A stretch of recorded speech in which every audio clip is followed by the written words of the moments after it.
So hello students, welcome back to your own channel Vedantu NEET English. This is Basavaraj Sir, your biology master teacher. So students, quickly let me know in the chat if my voice is audible to all of you and the presentation behind me is visible to each and every one of you. As usual, it is very important to know if I'm audible and visible to all of you before we start today's class, right? Before we start today's amazing class, that is the chapter, the living world. Now, all of you are aware, this is the first chapter in your class 11th. First chapter, the cute and easy chapter of your class 11th. But when it comes to some questions, it becomes a little difficult because sometimes what happens is they make such a questions from this chapter which are a little difficult to solve.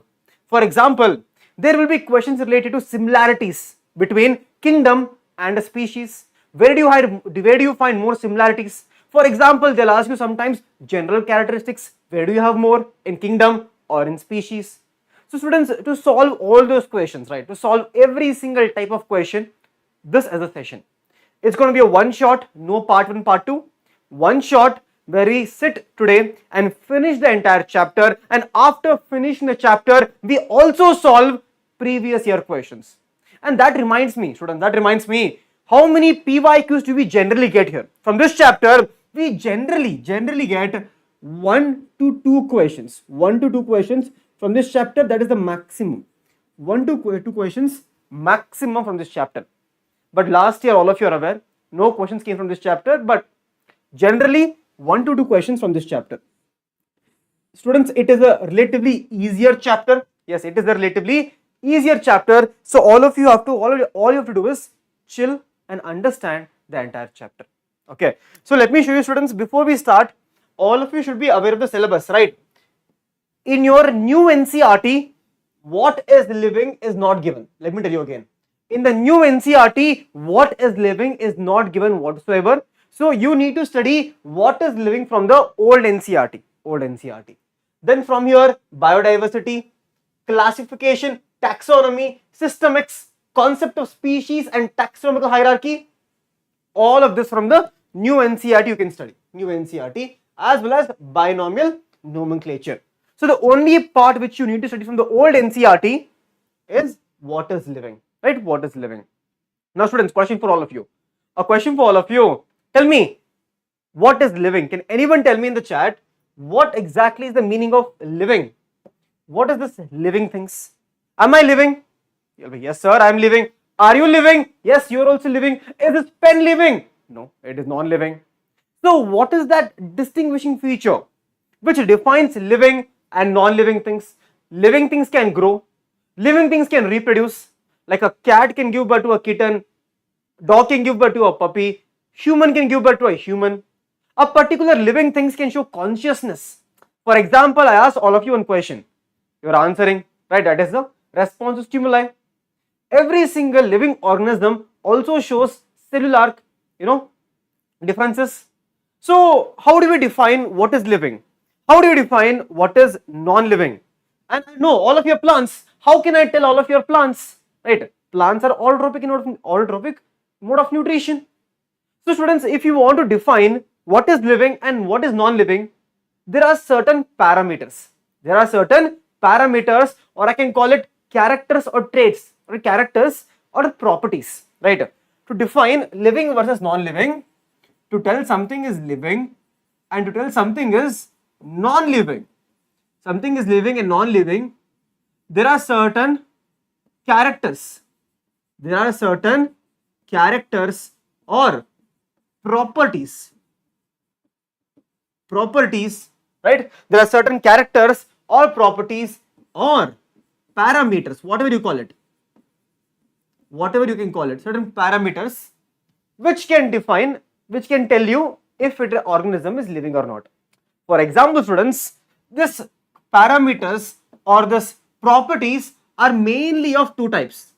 They are mainly of two different types. Okay. The first one is called as fundamental property or fundamental character or fundamental parameter. The other one is called as defining. It is called as what? Defining.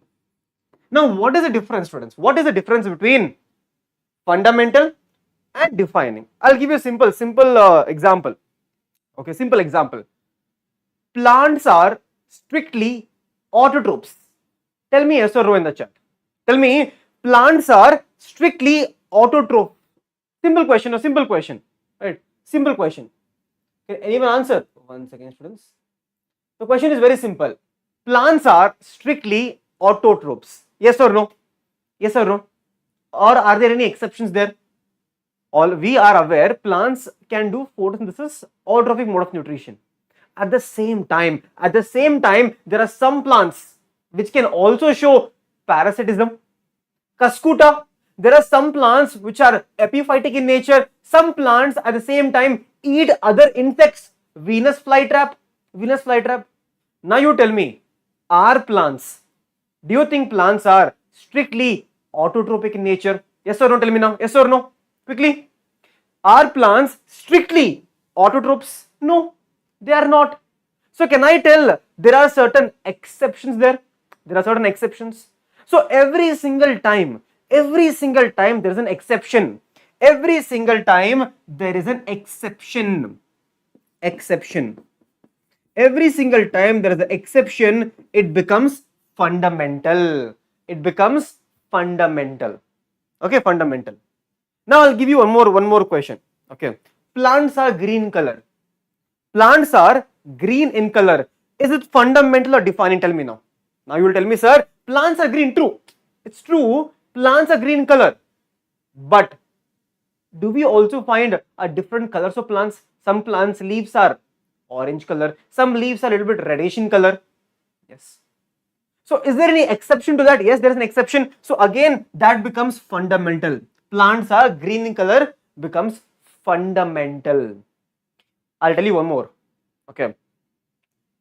All plants have chlorophyll A. All plants have chlorophyll A. Now you tell me, is it fundamental or defining? Tell me, is it fundamental or defining? All plants have chlorophyll A. Every single plant, students, every single plant belonging to plant kingdom, it could be an algae, it could be a bryophyte, it could be a pteridophyte, it could be a gymnosperm or angiosperm. Every single plant will have chlorophyll A. It will have chlorophyll A. It will have chlorophyll A. Chlorophyll A. It will have chlorophyll A. So if there is no exception, here there is no exception. No exception meaning is defining. No exception, defining feature or defining property or defining character or defining parameter, whatever you call it. No exception, defining. Exception, fundamental. Exception is fundamental. A simple difference between fundamental and defining. I hope that is clear to every single student watching right now. I hope that is clear. The difference between fundamental and defining. So before we go to different, parameters or different properties of living like growth, reproduction, cellular organization, metabolism, consciousness, and we label each one of them. We need to label each one of them under fundamental or defining. That we'll be doing in today's class. We will be telling which of the following property is fundamental, which of the following is defining. Before we do that, let's read what is given in NCERT and understand the lines of NCERT. Why? Because this is NCERT line by line. That's why. Okay. Because this is NCERT line by line. So let's read the lines of NCERT now, all of you. Okay. Now, how wonderful. See, NCERT only saying how wonderful. Okay. See here. How wonderful is the living world? Students, do you think the living world is wonderful? Do you think our living world is wonderful? Yes or no? See, look at this diagram itself. Look at this image itself. Don't you think so? The world is wonderful. It has mountains. It has water bodies. It has vegetation. Right? Every single one of them is so beautiful. Archaebacteria does not belong to kingdom Plantae. Simple.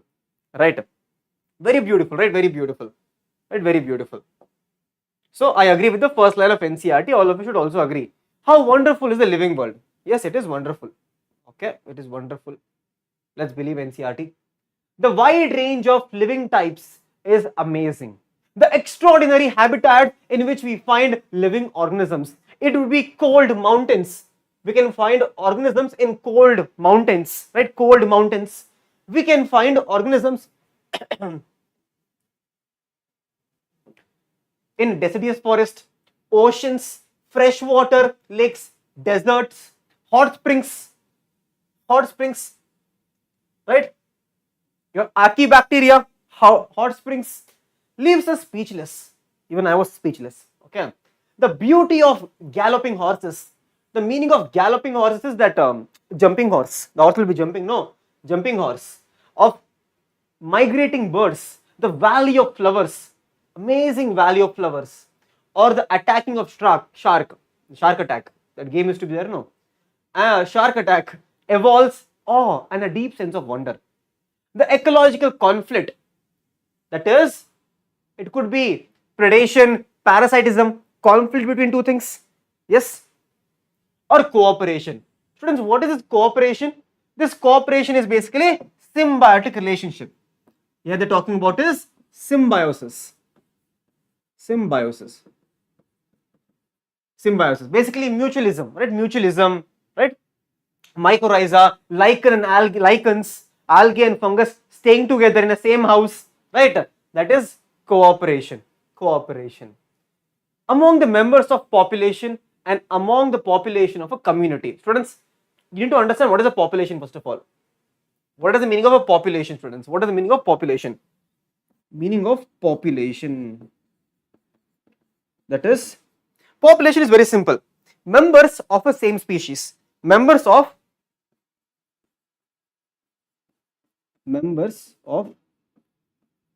same species. When many species are staying together,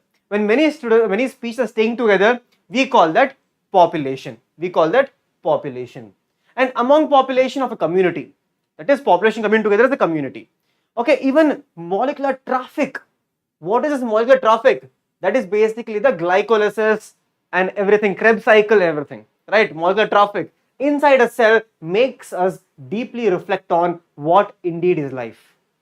This question has two implicit questions in it.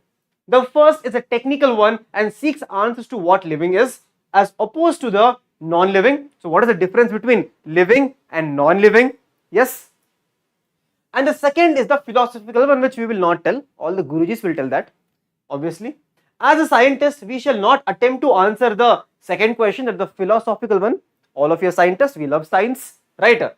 We will try to reflect on what exactly is living with respect to the science. So all of us are science students here, all of us are scientists. So let's understand what exactly is the life, and what makes an organism living with respect to science in this chapter. Ready? Yes. Now students, when we try to define living, we conveniently look for distinct characteristics, right?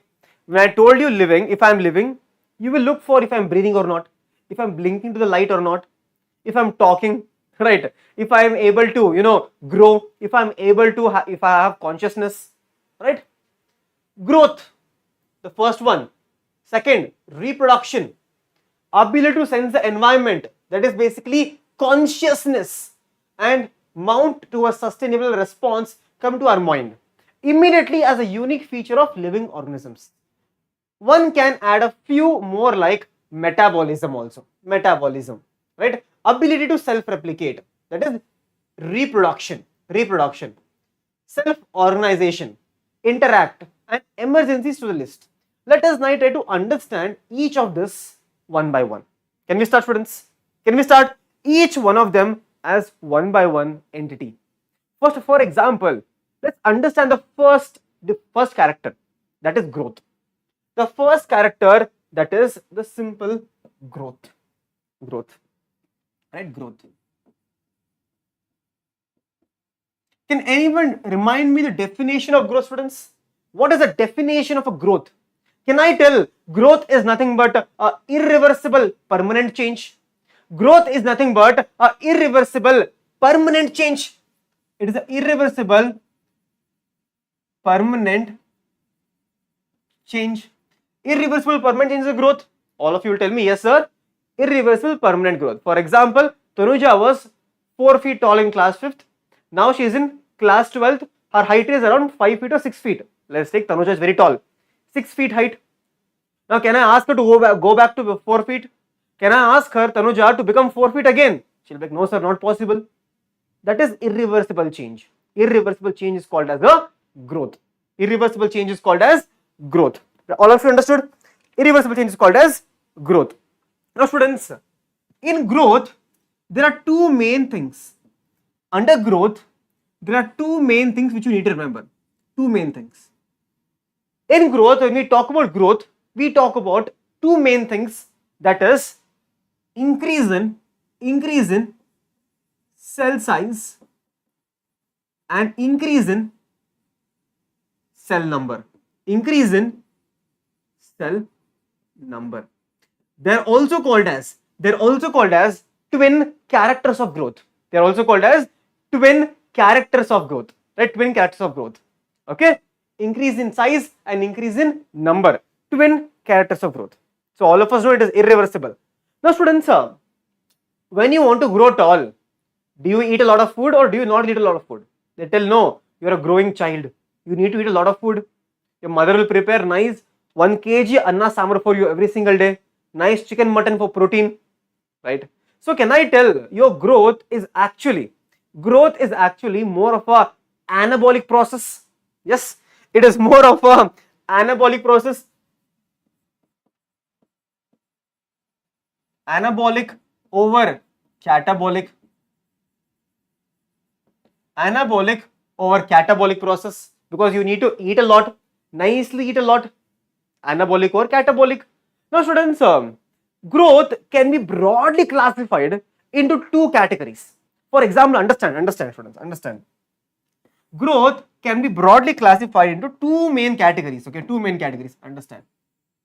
Two main categories. Growth can be broadly classified into two main categories. Growth. The first one is called as what? Intrinsic growth. Intrinsic growth. The other one is called as extrinsic growth. Extrinsic. Intrinsic and extrinsic growth. Now students, this intrinsic, in means what? Inside. So growth which is happening from the inside is called as intrinsic growth. And this intrinsic growth which is happening from the inside, that is found in the case of living organisms.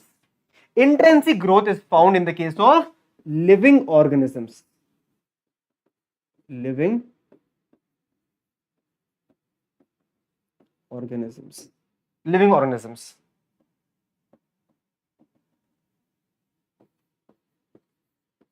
Living organisms. Now, what is this extrinsic growth, students? Extrinsic growth is from the outside. X means outside. Who left your life, right? The person who left your life. Extrinsic, outside, right? I'll give you a simple example. How many of you seen when you go to beach? When you go to beach, have you seen this near the beach side or in the desert areas? Can you see this is called as a dune formation or sand dune formation or accumulation of sand? Is this also growth? Yes, it is also growth. But which type of growth this is? This is called as extrinsic growth. Growth from the outside is happening here, called as extrinsic growth here. Extrinsic growth from the outside. Yes, from the outside. At the same time, I'll give you one more example. If you go to Kashmir or any nice snowy area this time, or in December if you go, you will notice that on the mountain or a hill, you will see accumulation of snow. You will see accumulation of snow in the winter season. You will see snow on the mountains or hill. The accumulation of snow is also called as extrinsic growth. Growth from the outside. Yes, growth from the outside is happening here. Extrinsic growth. And friends, remember, extrinsic growth is found in the case of non-living things. It is found in the case of non-living things. Non-living things. Non-living things. And this reminds me, students, this reminds me one more small point which you missed out. That is, when we talk about defining, students, when we talk about defining character or property, this defining character or property will only be found in, it will be found, this defining property, very important line. This defining property or parameters will be found in all the living organisms. It will be found in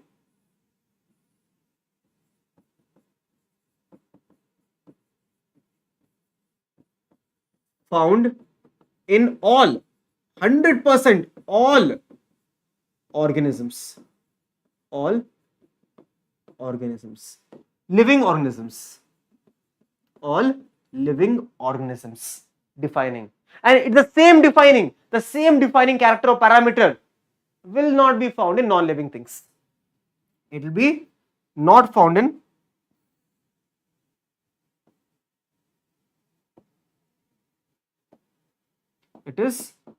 non-living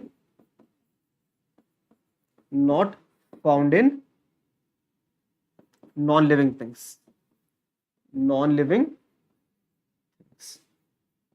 Clear, all of you? Clear? So the defining will be found where? Defining properties, defining character, all is defining thing only, okay? All this will be found in only in the living. Whatever we write in defining, right, it will be present in you, it will be present in me, it will be present in a cat or dog, it will be present. Okay? It will be present and always present. And this, whatever we write here, it will not be found in non-living things. Whatever we write in defining, it could be your consciousness. We will write here about something called as cellular organization. We will write about metabolism. This metabolism, cellular consciousness, as well as this consciousness, you will never find all that in pen. If I tell this pen to go write one paragraph from me, go write the NEET exam for me, will this pen go write? No. Unless it is a pen from Harry Potter, then it will write, but it is not Harry Potter. So this particular pen will not write, does not have any consciousness. Simple. Okay. Now students, every living things, for example, when we talk about me and you, right, all the animals, do we continuously grow throughout our life, or do we stop our growth at one point? Vertical growth, right? Do we stop growing at one point? Height. Okay, height. For example, usually in the case of boys, you will stop the growth around 22, girls around 18, 19 will stop. Similarly, this cat also, can you see? This cat also, maximum by 18 months, this small potato looking cat will end up becoming a bigger cat. Maximum by 18 months. After 18 months, it will never grow. So can I tell, in the case of animals, growth in the case of animals, it is limited growth. To some extent, it will stop growing. Okay. Now, what about in the case of our plants, the amazing plants? Tell me now, have you seen a 200-year-old plant is still growing? A 500-year-old plant is also still growing. It will keep on growing its lifetime. It will never stop. A plant will never stop growing. Jealous, no? Tell me, all of you are jealous? You should be. Because plants will keep on growing and they will have something called as unlimited growth. Unlimited growth. They will keep on growing. Unlimited growth, also called as indeterminate growth. Okay, indeterminate growth. Now I will ask you a simple question. All of you. What is there in this plant which this cat or me or you is missing? What is that one thing which is making this plant grow throughout its lifetime, but we are not able to do so? This cat is not able to do so. What is that one missing thing, friends? What is the one missing thing? The one missing thing which is present in the case of your plant is called as meristematic tissue. It is called as what? Meristematic tissue. meristematic tissue. Because this meristematic tissue, a particular plant will keep on growing its lifetime. Aram se it will grow. Okay. Now, final question for today. Final question for growth, not today. I told you living things grow. Living things grow. I also told you non-living things are also growing. Non-living things is also growing.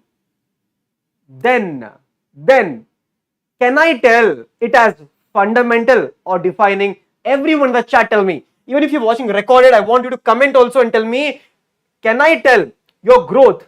Can I tell growth as fundamental? Can I tell growth as fundamental, or should I tell growth as defining? Tell me, students. Growth, we just now learned, students. We'll make a separate table. Huh? It'll be easier to do, no? We'll make a separate table here. Okay.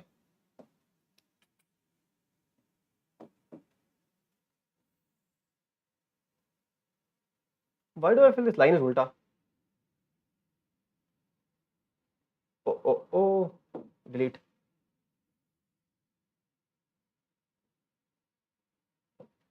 Okay. Here we have fundamental.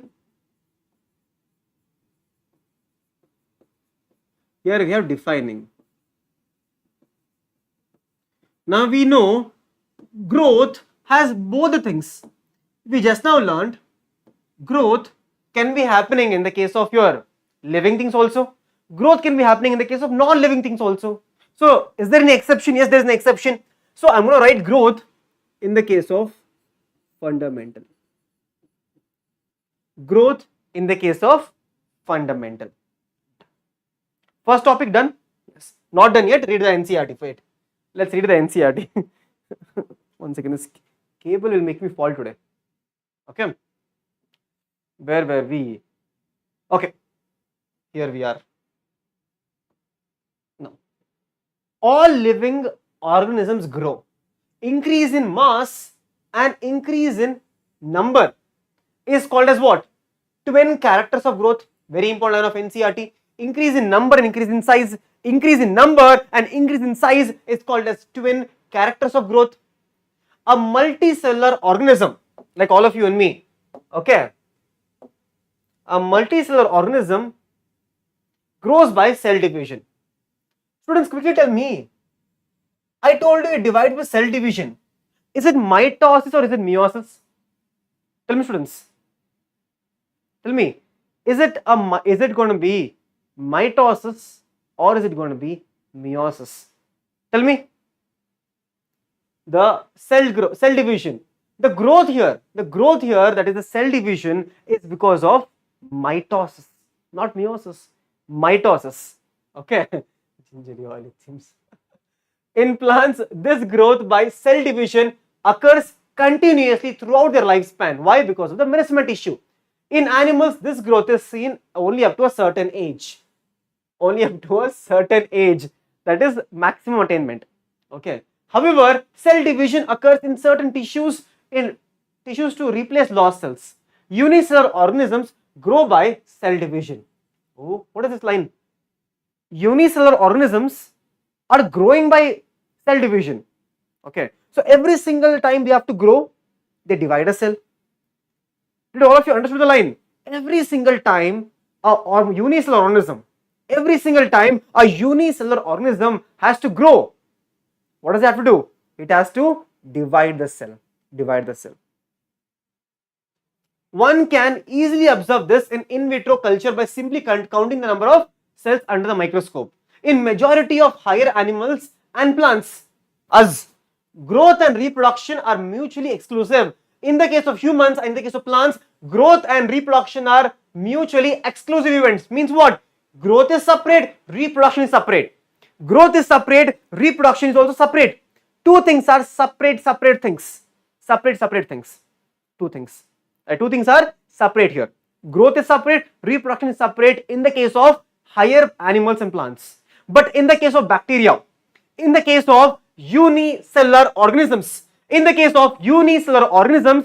reproduction and cell division, reproduction and growth are same to same.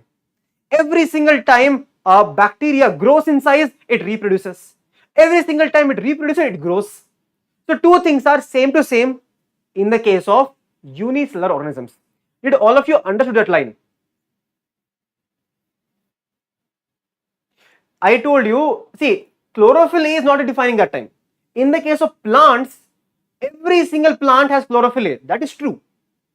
In plants, every single plant will have chlorophyll A. There is no exception. There is no exception to that. That is why it's called as defining. Okay. So growth and reproduction is same to same in the case of everyone. Growth and reproduction is same to same in the case of unicellular organisms. Okay. Now, one must remember that increase in body mass is considered as growth. Non-living objects also grow if we increase the body mass as criteria for growth, right? Now, for example, see this. Here I have one.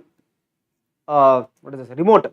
On this remote, I am keeping one more. I don't know what is this. Some pen stand. On this pen stand, I am keeping one more remote. Is this also growth now? Increase in mass. Non-living things are also growing. So non-living things are also showing growth. Example: mountains, boulders, sand dunes, sand molds do grow. However, this kind of growth exhibited by non-living objects by accumulation. See, accumulation of material on the surface. That is extrinsic growth. In living organisms, growth is from the inside. Intrinsic growth. Growth, therefore, cannot be taken as a defining property of living organisms. Conditions under which it can be observed in all living organisms have to be explained, and then we understand it as a character of living system. A dead organism does not grow. A dead organism also does not grow. Now I'll ask you all of you one question. I'll ask you one simple question, all of you. Intrinsic growth is fundamental or defining? Simple question, right? Before I told you, growth is fundamental. Generally, growth is fundamental. But what if I replace that word with intrinsic growth? Then you tell me now, students. Because see, Swastik, even this is growing now. This is growth. I just showed you the growth, right? Extrinsic growth will be non-living. When I talk about intrinsic, only intrinsic, that time it becomes defining. Clear. Very clever, no? Very clever technicality, no? Very clever technicality, right? Now, students, that is done. Now we will go to something. I hope all of you are able to follow through. You're not mugging it up. Okay, understand now. Second one is reproduction. Understand again, very simple. Tell me, students, what is the meaning of reproduction? What is the definition of reproduction? Can anyone tell me? 1 second. Can anyone tell me what is the definition of reproduction? Anyone? Reproduction is a biological process. Yes, it is a process. It is a biological process in which one organism is giving rise to its offspring. A cat is giving rise to a puppy. I was going to say puppy. A cat is giving rise to a kitten. A dog is giving rise to a puppy. Right? A lion is giving rise to a cub. A human is giving rise to a baby. This is called as reproduction. Right? That is the simple meaning of reproduction. Okay? Reproduction. Now, students, all of you should know, if you have passed class 10th, you should know this. There are two types of reproduction. Everyone in the chat, tell me. There are two types of reproduction. One is called as asexual. Other one is called as sexual reproduction. Now, what is the difference? What is the difference between asexual and sexual? First, you tell me. All of you tell me. Where do you find, usually in asexual reproduction, do you find a single parent or two parent? Everyone tell me, everyone. In the case of your asexual reproduction, do you find a single parent or biparental? You will tell me, sir, uniparental. You will tell me uniparental. Uniparental. Okay, agree. Now tell me, students, I will make sure your life has been a lie. Okay. In the case of your sexual reproduction, do you find uniparental or do you find biparental? Tell me students quickly, everyone. In the case of sexual reproduction, do you find uniparental or biparental? Everyone tell me. You will tell me, sir, what are you telling?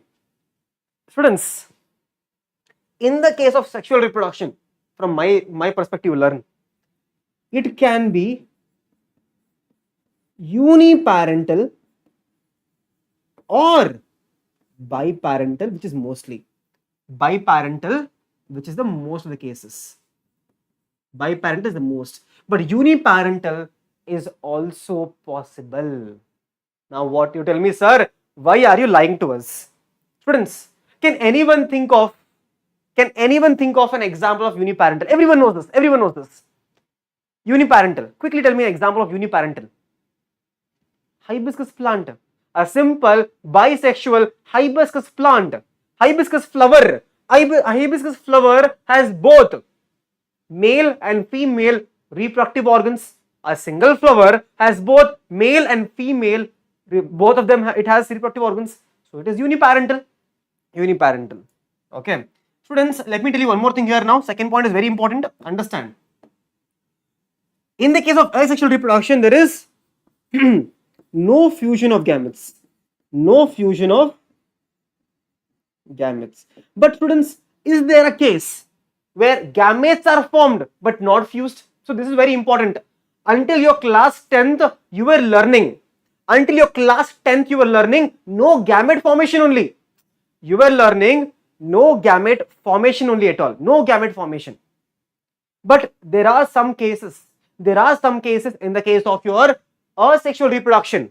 There are some cases in case of asexual reproduction where gametes are produced.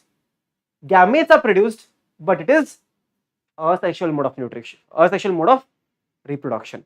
So always write no fusion of gametes. Always write no fusion of gametes. Remember that. In the case of sexual reproduction, there is fusion of gametes. There is fusion of gametes. Fusion of gametes. Okay? Fusion of gametes. Now tell me, all of you. Sound check for me. Okay. In the case of asexual reproduction or sexual reproduction, where do you find variations? Can anyone tell me? I will explain plant families, don't worry, it will come. Okay. Tell me, where do you find more variations? Anyone? Where do you find more variations? Simple question, right? You will tell me, sir, in the case of sexual reproduction, you will find more variations. You will find more variations here. You will find more variations here. Okay? You will find more variations here. Asexual reproduction, if I say no variation, that is wrong. Again, you are in class 11th now.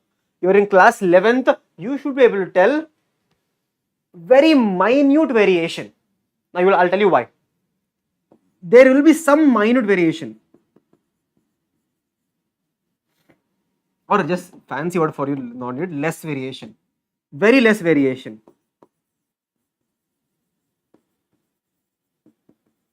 Now you will tell me, sir, all of you will catch hold of my throat. You're like, sir, how is it possible?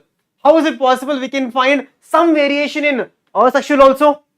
Students, remember, no biochemical reaction is always 100%. I repeat again, no biochemical reaction is 100%. That is why, students, even in the case of asexual, when there is copying of DNA, when the DNA replication is happening, there can be some minute errors. And because of the minute errors only, we initially had asexual reproduction or unicellular organisms. Because of that variations only, evolution took place. So even in the case of asexual reproducing organisms, there is some amount of variation here and there. Clear? You are in class 11th now. Okay, you are in class 11th. Okay, mutation can occur. So remember, always write technical information now. You're not in class 10. Class 10, chill, all chill vibes. Study, chill the entire year, 1 month before the exam, study 90%, boom. Doesn't work like that now. Okay, beautiful. Now students, now the next thing I'll tell you is, can anyone tell me, in the case of fungi, how is the reproduction happening? In the case of fungi, how is the reproduction happening in the case of fungus or fungi? You will tell me, sir, spore formation. Tell me. Yes, they show some form. See, Swastik, understand, if there was no evolution at all, sexually reproducing organisms, we would not be here. Because the life, when it started initially, it was mostly RNA and everything, but there were unicellular organisms first. Because of certain variations in the, while copying the DNA, it showed variations, right? Now, fungi, spore formation, you tell me, sir, spore formation. Spore formation. Spore formation in the case of fungi. Tell me, all of you, yeast and hydra. Class 10th, all this out. Yeast and hydra. Yeast and hydra. This we will have, what is it called, students? One round will be there. On top of one more will come, one more will come, one more will come. What do you call this? Budding. So budding can be seen here. Budding can be seen in the case of yeast and hydra. Okay, planaria. Planaria. All of you know. Immortal. Right? Planaria will show regeneration. Regeneration. Students, in the case of algae, like Spirogyra, in the case of algae, like Spirogyra, if one part gets cut into two pieces, each will individually grow into new adults. What do you call that? Tell me. In the case of algae, even fungi, in the case of certain algae, certain fungi and algae, we can see fragmentation. We can see fragmentation. In the case of mosses, plant kingdom, if you don't know, I will teach you later, don't worry. We can see protonema formation. We can see protonema formation. Don't worry, I will teach you plant kingdom also. I won't run anywhere. Okay? All of you know this. Now students, the ultimate question. Okay, ultimate question. Do we have certain organisms which do not reproduce at all? Simple question. Do we have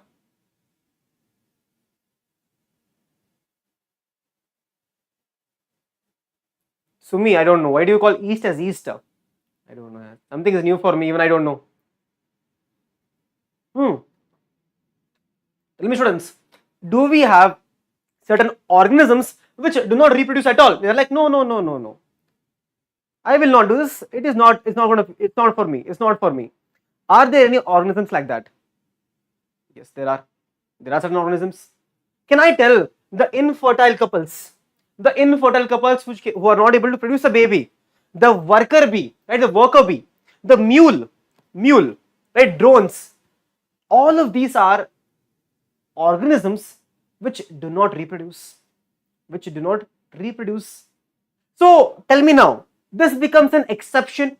All of you. Exception. It becomes an exception. So tell me, all of you right now, everyone in the chat, is this fundamental or is it defining? Everyone in the chat. Punishment for attendance. All of you students, quickly mark your attendance, and then there is no punishment. Tell me, students, is it fundamental or defining that time? If there is an exception, I will call it fundamental. We also have reproduction here.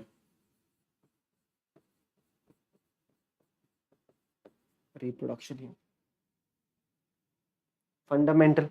Reproduction is there. Okay, beautiful. Now students, let's read the NCERT. Ready? I want everyone to read with me also.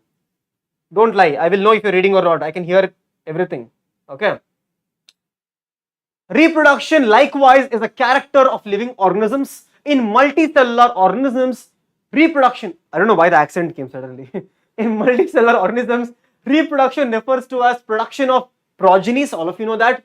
Progenies possessing features more or less similar to their parents. More or less similar to their parents. Yes. Invariably and implicitly, we refer to as sexual reproduction. Organisms reproduce by asexual means. By asexual means also. Fungi, all of you know, spore formation, right? Spore formation. In lower organisms like yeast and hydra, we observe budding. Friends, they are no bud. Okay.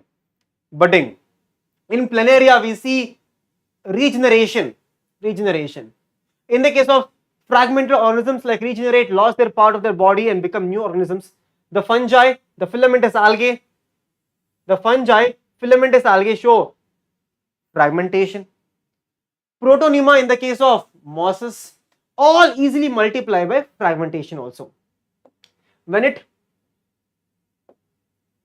oh my god, where is it? Okay. When it comes to unicellular organisms like bacteria and unicellular algae or amoeba, reproduction is synonym with growth. What is the meaning of that? Reproduction and growth are same to same. Reproduction and growth are same to same. So every single time it reproduces, it grows. Every single time it tries to grow, it is doing reproduction. Weird, right? That is increase in number of cell. We already have defined growth as the equivalent to increase in cell number or mass. Hence, we notice that a single cell organisms, we are not very clear about usage of two terms, growth and reproduction. You can't tell when it is growing or it is reproducing. Not able to tell. Even if you take a microscope and see, you cannot tell. Even if you take a microscope and check, is it reproducing now or is it growing? You can't tell at all. Bacteria, often mystery, it is full mystery. Okay, even amoeba. Okay. Further, there are many organisms which do not reproduce. I told you already, mules, sterile worker bees, infertile couples. Hence, reproduction is also cannot be an all-inclusive defining character of living organisms. Of course, non-living objects is very important line, no non-living objects is capable of reproduction or replicating by itself. Okay. Now students, now we come to metabolism. Can we start? Metabolism now. Okay. Now, can anyone tell me what is metabolism? Simple definition, all of you know. What is metabolism? What is metabolism, friends? Metabolism is nothing but sum total of all the reactions happening in your body is called as metabolism. It is called as metabolism. Sum total of all the reactions. It could be anabolism or catabolism. That is called as metabolism. Okay. Everything is happening inside our body. If I tell you this pen is doing metabolism, will you believe me? All of you tell me, I will tell you. Okay, this is a magical pen. It is from Harry Potter. Okay. If I tell you this pen right here is able to do metabolism, will you believe me or not? You're like, what a joke, sir. Never. A non-living thing cannot do metabolism. A non-living things cannot do metabolism. A metabolism will only happen in the case of living organisms. In the case of living organisms like you and me. Right? Beautiful. Now, another character of living is metabolism. All living organisms are made up of chemicals. True or not? Are we made of chemicals, students? Are we made up of chemicals? We are made up of what? Proteins, lipids, carbohydrates. That is what we are made up of. Minerals, vitamins, some organic acids we should add. That's all.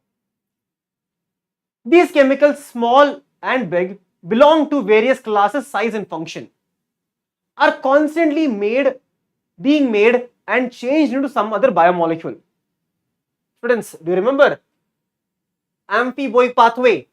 Amphiboic pathway, we learned about how a protein can become amino acid and amino acid can undergo deamination. Glutamic acid and aspartic acid can undergo deamination to produce acetyl-CoA or pyruvic acid or anything. Right? How we also learned as your fatty acids. can undergo beta oxidation to produce acetyl-CoA. That's what they're telling you here. These conversions are chemically reactions or metabolic reactions. There are thousands of metabolic reactions occurring simultaneously inside our all living organisms. It could be a link reaction, it could be electron transport chain, it could be glycolysis. Every single thing is happening inside our body simultaneously, not one after another, not one after another, simultaneously. Every single reaction is happening inside our body. Correct. Now, be they unicellular or multicellular, all plants, animals, fungi, microbes exhibit metabolism. There is no exception at all. No exception at all. Right? Sum total of all the CBSE students, sum total of all chemical reactions occurring in our body is called as metabolism. It is called as metabolism. Students, all of you quickly smash that like button first of all. Smash the like button and I will go next topic. Okay. No non-living exhibit metabolism. Metabolic reactions can be demonstrated outside the body. See, students, it can be demonstrated. Very important line. Understand the difference. Understand the difference, students. Metabolic reactions can be demonstrated outside the body in a container, but it does not make it living. It does not make it living. Why? Because all the reactions are living. The reaction which is happening inside the container is living reaction, but that does not make the entire organism as living. Read the line, I'll read it for you. An isolated metabolic reactions outside the body of an organism performed in a test tube is neither living or non-living. See, it is neither living or non-living. Hence, while metabolism is a defining feature of all living organisms without any exception, isolated metabolic reaction which is happening inside a test tube in vitro are not living things. They are not living things, but surely living reactions. The reaction is living, not the container. Reaction can be living. Understood? Hence, cellular organization. They are not giving explanation for this, but I will tell you.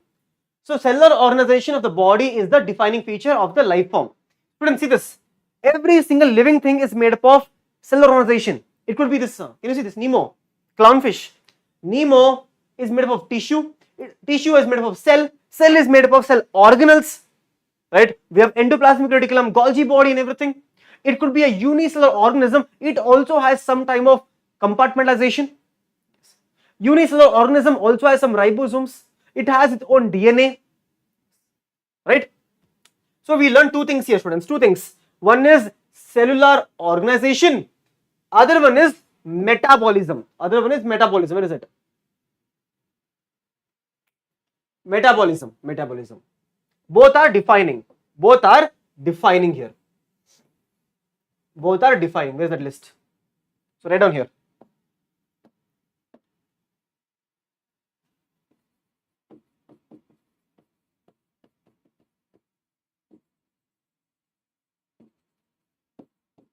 Cellular organization. Done, students. Okay, done. Now we'll go to the next concept now. Let's go to the next concept now. Students, the next one which we need to understand here is the consciousness. So our panther is approving the metabolism. This person, let's take our jaguar or tiger, whatever this is, it is approving the metabolism as well as cellular organization as defining. Done. Now last one is called as consciousness. Okay, last one is called as consciousness. Ready? Very simple again, very simple. Consciousness is also very, very simple. Now imagine if I take this pen, and if I throw it at you, what will you do? Tell me, students. If I take this pen right here and if I throw it at you, what will you do? There are two things you will do. Either you will dodge the pen, or you will dodge the pen, or you will catch the pen. either of two things you will do, right? Right. Either you will catch the pen or you will dodge the pen.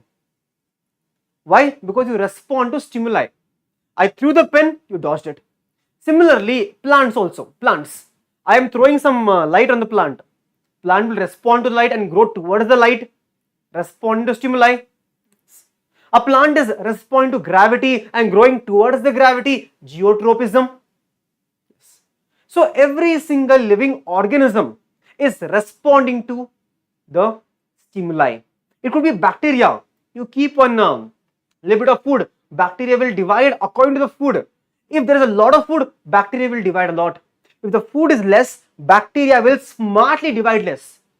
Unfortunately, we don't have that smartness. Right, students? Understand? All of us know the resources are limited on earth. All of us know resources are limited on earth. What do? We still exploit everything and population is skyrocketing. There is no concern, right? There is no concern. But bacteria, on the other hand, there is something called as quorum sensing. Bacteria is smartly able to divide. And as soon as the nutrition is becoming less, it stops dividing a little bit and conserves the energy and making sure the survival is happening. Right?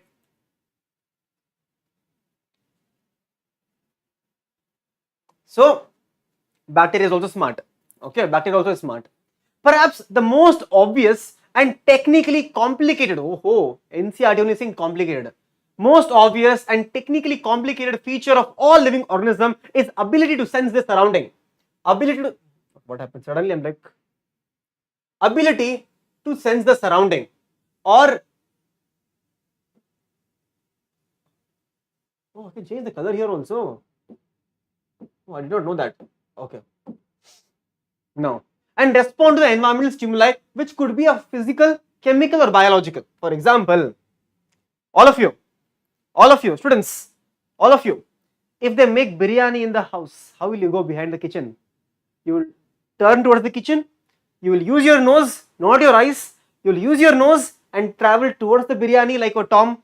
Have you seen Tom and Jerry? The Tom is floating in the air going towards the food. All of you will float in the air and go towards the biryani. Or your mother is making, let's say I love paneer butter masala, favorite it is paneer butter masala or aloo parota. If mom is making aloo parota, I am there in the kitchen always, pretending to help the mom. My aim is to eat the food first of all. Okay, so that is called as respond to stimuli. But how are you responding to stimuli? You are responding to stimuli with the help of sensory organs. You have the touch, sight, hear, mouth, nose, right? And nose also is there, right? So you respond to stimuli, right? Plants respond to external factors like light, water, temperature, yes, and other organisms, pollutants. Friends, what is this pollutants? Which organism is responding to pollutants? Can anyone tell me? Tell me, students. Everyone in the chat, tell me, which is that organism which is responding to the pollutants, right? Anyone? Industrial melanism. Can anyone tell me industrial melanism? Somewhere you have heard of evolution chapter. Evolution chapter you might have said lichens. Okay. All organisms from the prokaryotes to the most complex eukaryotes can sense and respond to environmental cues. Photoperiod affects the reproduction in seasonal breeders also, because light plays a major role there. Right, light plays a major role. Both plants and animals, all organisms can handle chemical entering their bodies. All organisms therefore are aware of their surroundings. All organisms are aware of their surroundings. Very important line. Now you see, human beings is the only organism. Human beings is the only organism who is aware of himself. That is self-consciousness. Students, understand. You are going out to meet someone. What will you do? You are going out to meet your friends or friend. Okay, what will you do? Nicely, you will take your hand and hair. Okay, I have to look good now. Nice clothes, nice perfume smell you will add, nice jacket you will wear, nice shoes will come out. Shoes will come out. Nice shoes. Right? What did you do there? You became something called as self-aware. Or every single time I take one camera, I take a camera and I show the camera towards your face. What will you do? You'll start posing, or you'll start making your hair, or you'll see how am I looking. That is called as self-awareness. That is called as self-awareness, and the self-awareness is only found where? Where you tell? The weird animal of all. In the weird animal in the entire animal kingdom. The most weird animal, human beings. Human beings. A cheetah will never tell, oh, one spot is missing. It will never tell. A tiger will never come and tell, one stripe is missing, I will not look today. He will never tell. Tiger will never complain like that. A cat will never come and tell, one whisker is missing or whisker is rotating out. Cat will never tell that. A dog will be like, oh, my barking is a little different today. No other dogs will come near me. It will never think of all that. We the humans, the most weirdest and the most complicated organisms in the animal kingdom, has self-awareness. It has the self-awareness. Okay, it has the self-awareness. Clear? Self-awareness. Now students, consciousness therefore becomes the defining property because there is no exception. There is no exception here. Consciousness. Okay, consciousness is also defining. Consciousness. Where is that table?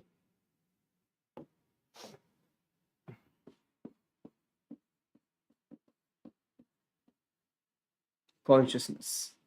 Okay. Now students, understand now. Simple concept again. I told you self-awareness is found only in the case of, self-consciousness is only found in the case of humans. So it means there is exception there. It means there is exception there. Now you tell me, everyone in the chat, is self-consciousness a fundamental or defining? Everyone in the chat. The self-consciousness, how am I looking today? Is it fundamental or defining? Self-consciousness. All of you? All of you tell me in the chat quickly. Everyone. The self-consciousness. Only humans are like that, I told you. Only humans are like that. So it is fundamental. Self-consciousness. Self-consciousness is going to be fundamental, not defining. Okay, not defining. Yes, there are other organisms who are also aware. For example, there are some organisms which will make sure they look good also, but we are following NCERT right now. Okay. Now students, now I'm also becoming self-aware. Why my eyes are becoming small today? Too much of stress, too much of light, blue light. Self-awareness is coming up. Okay, that is done. Students, first part of the chapter is done and dusted. No, we have one more topic here. When it comes to human beings, it is all more difficult to define living state. We observe patients lying in coma in the hospital. Coma in the hospital, virtually supported by machines which replace heart and lungs. The patient is otherwise brain dead. The patient has no self-consciousness. No self-consciousness. Right? No self-consciousness. Are such a patient who never coming back to normal life, are they living or dead? Are they living or dead, friends? Tell me, is this patient in the coma, is he or she showing consciousness? See, they may not have self-consciousness, but do they have consciousness? That is my question to all of you. A patient in coma, does he or she have consciousness? Yes or no? Everyone in the chat. Yes or no? Don't go to coma and all, please. Is it lagging, students? Is it lagging? The person is living, yes, person is living. But is that person, does he or she have consciousness? Can anyone tell me?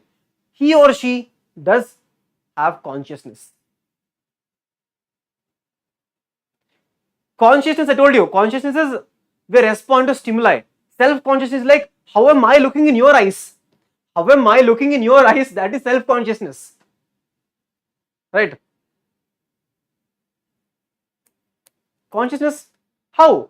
See, if you go in front of that person and you show them sweets, show them food, add some light on their body, give some water, They will not respond. They will not respond to stimuli then. Do they have consciousness then? So if they do not have consciousness, how can I tell consciousness as fundamental then? Tell me, sorry, consciousness as defining then.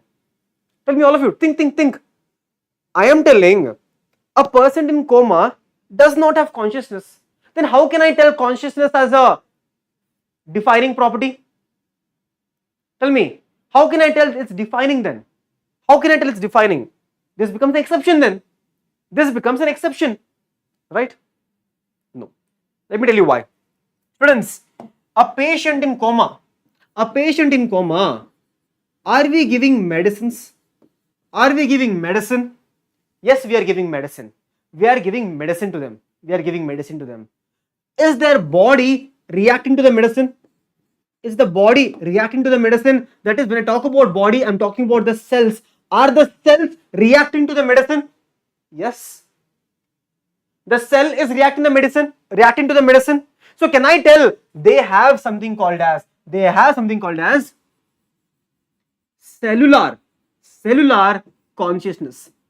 cellular consciousness. So consciousness is there. But it is called as what? Cellular consciousness. All of you understood? So even in the organisms, even in the case of a person in coma, he or she will have consciousness. But it may not be a very drastic one like how me and you have. It may not be a very drastic thing, but they have consciousness, and it is called as cellular consciousness. But not self-conscious. There is no self-conscious, there is something called as cellular consciousness. Understood, all of you? Understood? Clear? So that is why we call conscience as a defining thing, not fundamental, because there is no exception. Exception. So with that, the first part of your chapter is done. Okay? The first part of the chapter is over, just like that. Okay? Yes, it is going to be defining. Consciousness is going to be defining, not fundamental. It is going to be defining because there is no exception there. Okay? Now students, now we will start with the next concept that is called as diversity in living world. This is one of the easiest things. Let's read it, understand it, and we'll go. Okay? Students, do you realize if I just teach you the concept, it will be easier. But since we are doing NCERT line by line, it takes a little bit more time. But it's fine. Where do you have to go, huh? All of you. You're stuck with me now. Right? Now, if you look around you, you will see a large variety of living organisms. Yes. If I see right now, I will see one spider there. I will see one lizard there. I will see one ant here. Yes. Be it potted plants, insects, birds, your pet, and other animals and plants. There are also several organisms that you cannot see.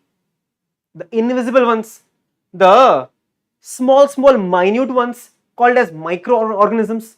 On this pen right here, students, I swear, on this pen right here, there are already millions of bacteria on this pen, on my hand, on my face, on the board. I am touching the board, more bacteria is coming on my hand. I am not even kidding. Okay. Now, if you were to increase the area that you make observation in, the range and variety of organisms that you see would increase. Obviously, right? For example, understand. Now I am looking in this small room, and I am finding few organisms. Now, what if I find in the entire Bangalore? Will I find more organisms or less organisms? Tell me in the chat. Obviously, I will find more organisms. What if I search the entire Karnataka? I will find more organisms. What if I go through the entire South India? Even more organisms. What if I search the entire India? Even more organisms. What if I search the entire continent? Increase in the organisms. Entire world, maximum. Right, maximum. Right. So if you were to increase the area that you make observation in, range and variety of organisms that you see in the world would obviously increase. Obviously, if you were to visit a dense forest, you would probably see a much greater kind of living organisms. Obviously, forest has many, right? Forest has many. Each different kind of plant, animal and organism that you see represents a species. Like how I am human, all of you are monkey. Species, right? Species. A number of species that are known and described range very important, 1.7 to 1.8 million. 1.7 to 1.8 million species have been discovered. Million species. This is called as biodiversity. Bio means living, diversity means variety. Bio means living, diversity means variety. Different types of living things. Different types of living things is called as biodiversity, right? Or the number and the types of organisms present on earth. We should remember here that as we explore new areas and even the old ones, new organisms are continuously being identified. For example, students, I'll give you a simple example here. I'll give you a simple example. Okay. Let's take Western Ghats. Okay, Western Ghats. I will visit Western Ghats today. I will pack my bag after the class. After my class, I will pack my bag. Okay. And I will run to Western Ghats right now and I will observe some organisms. I'll observe. Now, to the same Western Ghats, if I go in the month of December, I might observe different kind of plants or different kind of animals or small animals. The same Western Ghats, if I go in the month of January or February, again I will find different kind of plants and insects. So do you realize, based on the season also, the number of animals and organisms can vary. Okay, I take it back. All of your plants only. All of your plants, small plants. New organisms are continuously being identified, right? As stated earlier, there are millions of plants and animals in the world. We know the plants and animals in our own area by their local name. These local names would vary from place to place, even within the country. Students, for example, what do you call this in your language? Tell me. Students, what do you call this in your language? What is the local name given in your house? Tell me, what is the local name given to this particular fruit? I will tell it as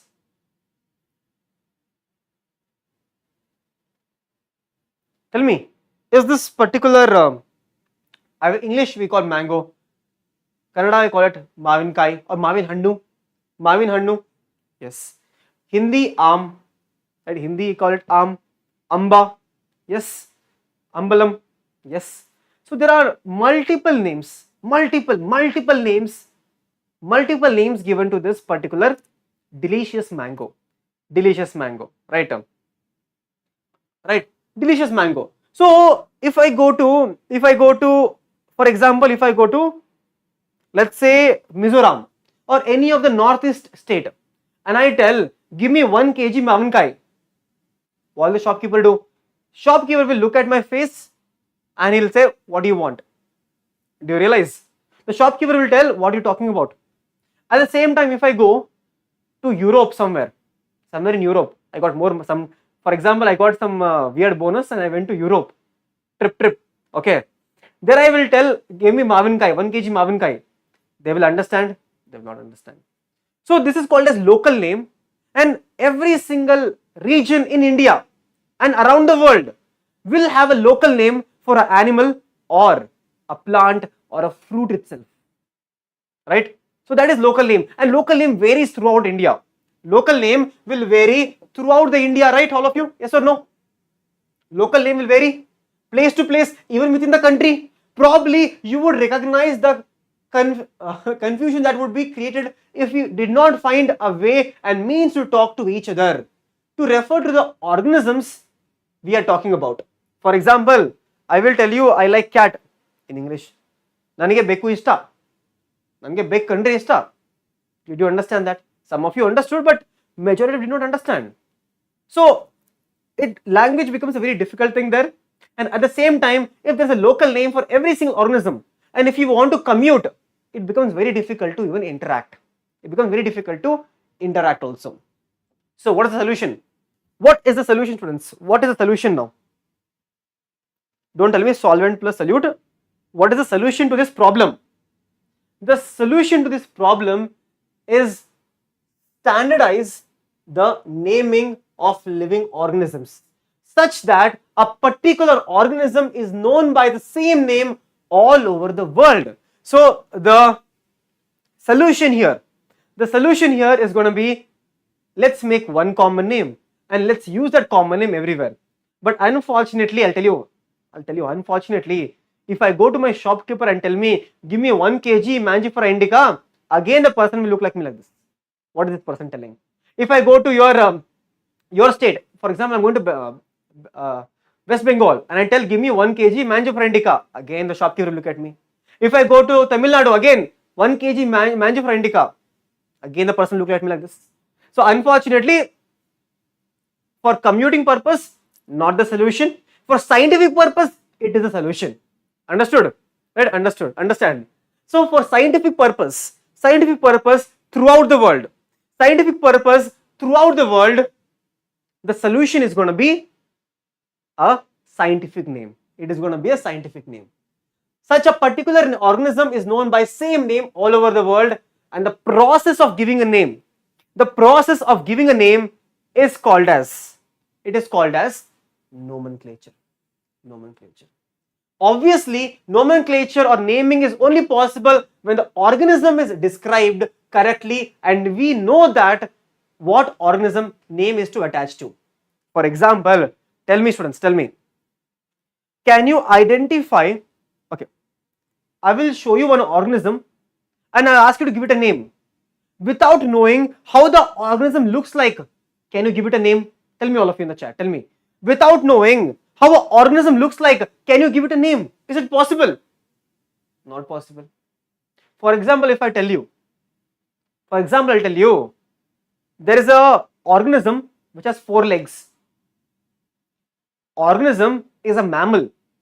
Organism says bow bow. Now tell me what is the answer? Tell me what is the answer now?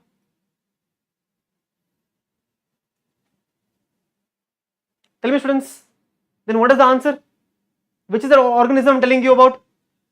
That is the dog. That is the dog I'm telling, right? Dog is the answer. Dog is the answer that time. So do you realize when I told you about the characters, you were able to tell me, sir, it is a dog. So tell me, can the nomenclature come first or description will come first? All of you tell me in the chat now. All of you, which will come first? I will teach you this later also. There is something called as CICN. What is CICN? The C stands for characterization.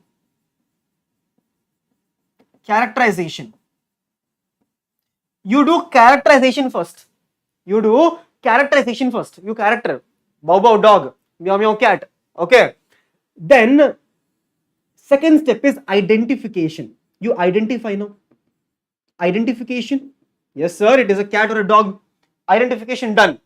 The third thing is called as classification. Always remember students, you need to classify first. You need to classify into any of the following hierarchy. I'll teach you that also. Third one is called as classification. And the last thing is going to be what? Last thing is going to be nomenclature. Clear? Nomenclature. This is the order which needs to be followed. First is characterization.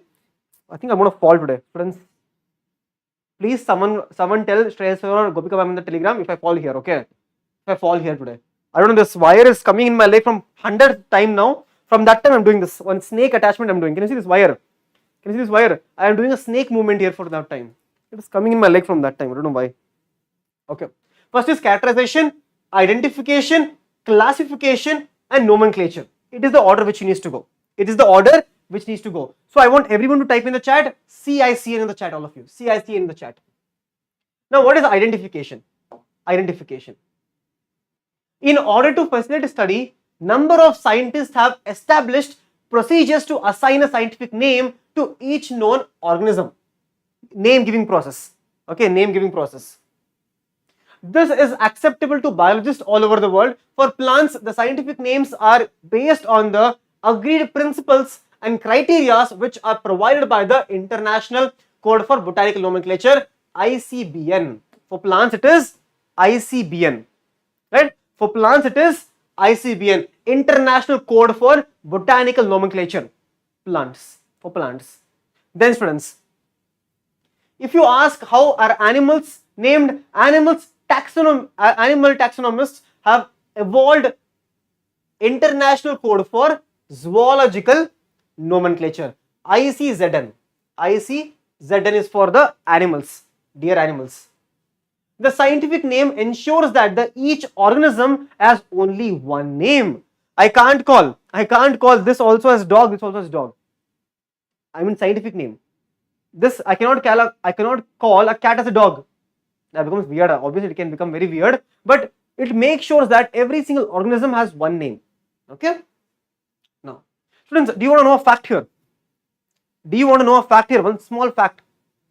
Why I tell botanists always work little hard. They work a little hard, but zoologists are a little lazy sometimes. Zoologists are little lazy they are. Zoologists are a little lazy. Do you want to know why? Students?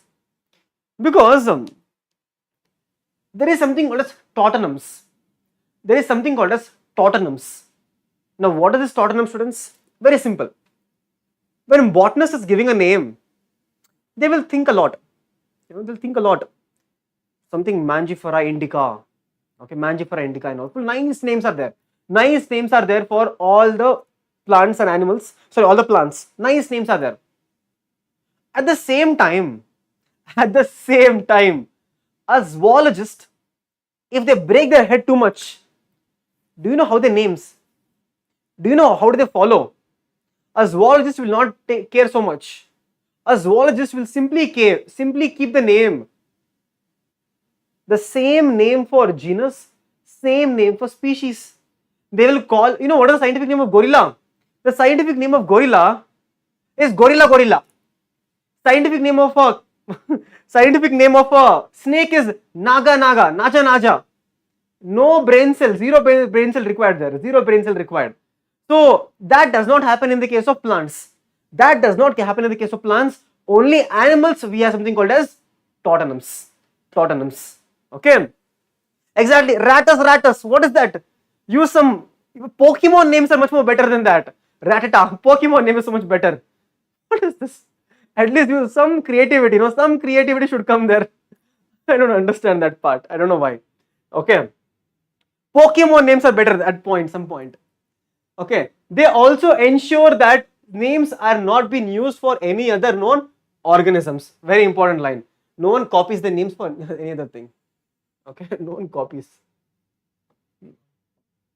Okay. Now we will learn one more thing. One more thing called as binomial nomenclature. Biologists follow universally accepted principles to provide scientific name to known organisms. Each name has two components. Every name has how many components? Every name has two different components. The first one is called as what? Generic name and the specific epithet. Okay, specific epithet.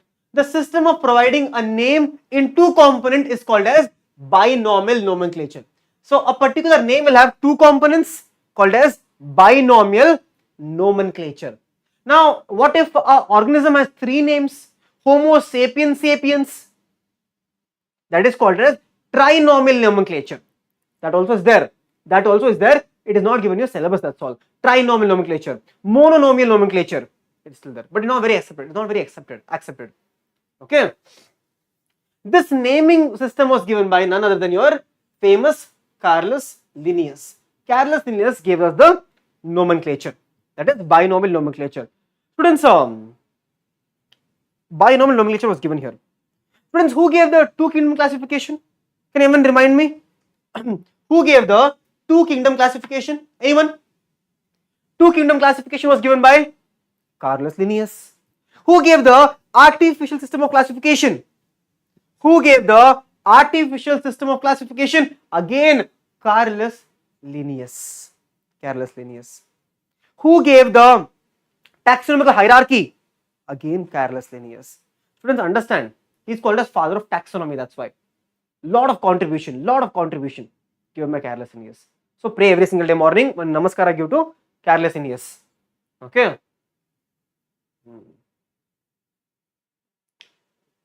Carolus Linnaeus is being practiced by the biologists all over the world, right? Then this naming system, used two words format, which was found very convenient. Let us take an example of mango. All of you know, right? Mango. Mangifera indica. Mangifera indica. Okay. In the name Mangifera, the first one. Mangifera, the first word. This word is genus. Genus. Then what is indica? Not indica car. Indica. Indica basically means the species. It is the species. It is the species.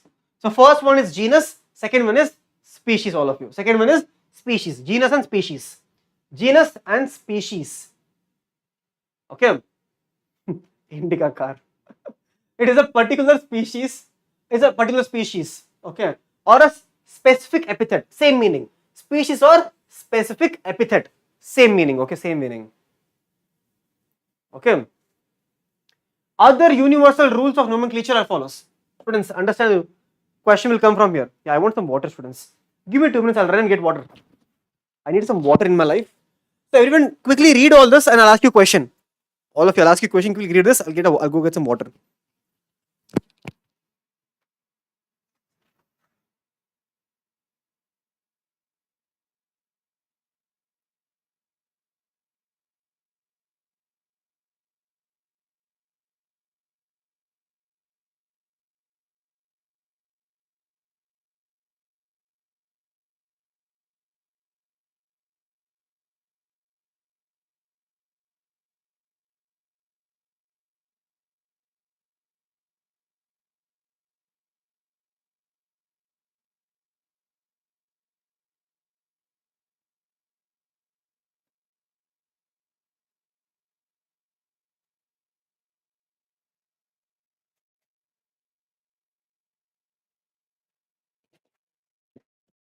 Done.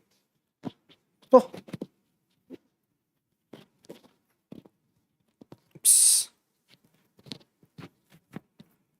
done. Now, biological names are generally in Latin, dead language, but okay. All the biological name, namaskaram. All the biological name are written in Latin, and in Latin are written in italics. Written in italics or is in Latin. They are Latinicized or derived from Latin, irrespective of their origin. So if there is a word, it is in some other language, it will be converted to Latin word. It will be converted to a Latin word, Latinicized. The first word in the biological name represents the genus. Always remember, students, genus. Students, how do you remember this? You can go wrong. See, in examination, sometimes stress can be there. All the time stress is there, but okay. How do you remember this? Tell me, in alphabetic order, G comes first or S comes first? Tell me, students. A, B, C, D, E, F, G. G is coming first. G is coming first, right? So genus is first always. Genus is first. And second component denotes the species or specific epithet. Species or specific epithet is the second one. And remember, in alphabetic order, A, B, C, D. I can't believe it. Imagine you are sitting in exam. You're sitting in exam and this question comes. And you are sitting in the exam hall and thinking A, B, C, D, E, F, G. That will be so funny. Okay. And the second component denotes the specific epithet or the species, right? Second, S comes later on. Both the words in the biological name, when handwritten, are separately underlined. That is very important. For example, I am writing Mangifera indica. See, I can't write in italics, so I'm writing Mangifera indica here, right? Mangifera indica. Mangifera indica. So if I'm writing it in the book or anywhere, I'm always supposed to underline separately underlining it when I'm writing it. But what if you're typing somewhere, right? What if you're typing somewhere? If you're able to type, that time it has to be in italics, indicate their Latin origin, indicating the Latin origin. Italics it should be, okay? The first word denoting the genus starts with a capital. See, M is always capital, with a capital letter, and the specific epithet or the species starts with the small letter I. It can be illustrated with the example of Mangifera indica. Mangifera indica. Now, students, what happens is we should pay respect, right? We should always pay respect to some scientists who have done great work, hard work they have done.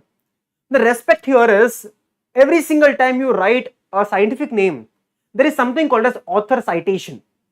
And every single time you're doing research also, you need to write author citation along with the species which they gave the name to. For example, name of the author appears after the specific epithet. So, for example, Mangifera indica name was given by Carl Linnaeus. It was given by Carl Linnaeus. So we write Lin. Can you see Lin on the back? Lin.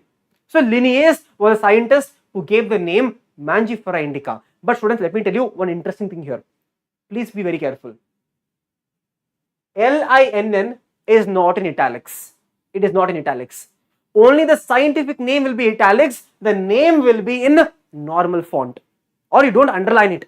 You do not underline it. And here again, the first word will always be capital because it is denoting a name, Lin.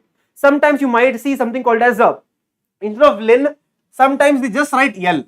L also means Linnaeus. L also means Linnaeus. Okay. Indicates that the species was first described by the Linnaeus. Since it is nearly impossible to study all the organisms, it is necessary to devise some means of making possible. The process is called as classification. Understand classification. Now students, all of you have some special shoes in your house. Yes. One shoe for going out, one shoe to meet some near house friends, one house chappal to wear, one chappal to get hittings from, one chappal wearing near the house, one shoe for gym. If you are going to some nice place, one girls will have nice heels. So based on the requirement, did you classify the different types of shoes in chappal? Same for clothes also, clothes. Same for clothes. Do you have some separate compartment for jackets? In your wardrobe, do you keep all the clothes mixed in one bundle? Or do you have separated? Pants separate, shirt separate. Going out clothes are separate. Clothes which you wear in the house also are separately kept. If you don't do it, your mother will do it at least. Okay. Some of the mother will do it. Some clothes will be kept for wearing in the house. Some clothes will be kept to go outside. Right? Nice shirt, one nice shirt will wear, nice pant to go out, nice jacket to go out. When you do that classification, based on the requirement and based on the any factor, that is called as classification. Okay. Classification is the process by which anything is grouped into convenient categories based on some easily observable characters. See, here we are talking about your animals. So whatever you observe, you classify, right? For example, we can easily recognize group of just plants or animals. You will tell this one is running a lot, animal. This particular organism is not moving, plant. Simple classification. Okay, simple classification. Or dog or cat, it's telling bow bow, so it is a dog, or it's a cat or an insect. Basically, easily, whatever you see, right? Whatever you see on the morphological features, you're able to classify them, right? The moment we use any of these terms, we associate certain characters. For example, for instance, when I tell you about elephant, when I just say elephant, what comes to your mind? A long trunk, huge body, strong body, 4 legs, a cute tail, nice ears, large fan-like ears, two cute eyes. All that comes to your mind. That is an elephant. So as soon as I told you the word, the name of the organism, the entire morphological features came to your mind. Yes, that is also given here. The moment we say any of these terms, dog, cat, insect, or bacteria, or elephant, tiger, leopard, panther, anything, we associate certain characters with the organism in that group. What image do you see when you think of a dog? Bow, right? Obviously, each one of us will see dogs and not cat. Obviously, if I tell you to think of giraffe, you will not think of horse. If you are mental a little bit, you will think of a horse. But yeah, when you think about giraffe will come to your mind, but not a horse. When you think about a mouse will come to your mind. A penguin will not come to your mind. Penguin will not come to your mind. That's what they're telling you here. Now we think of Alsatians. That's basically the German Shepherd. German Shepherd, we know what we are talking about. Similarly, suppose we were to say mammals, would you?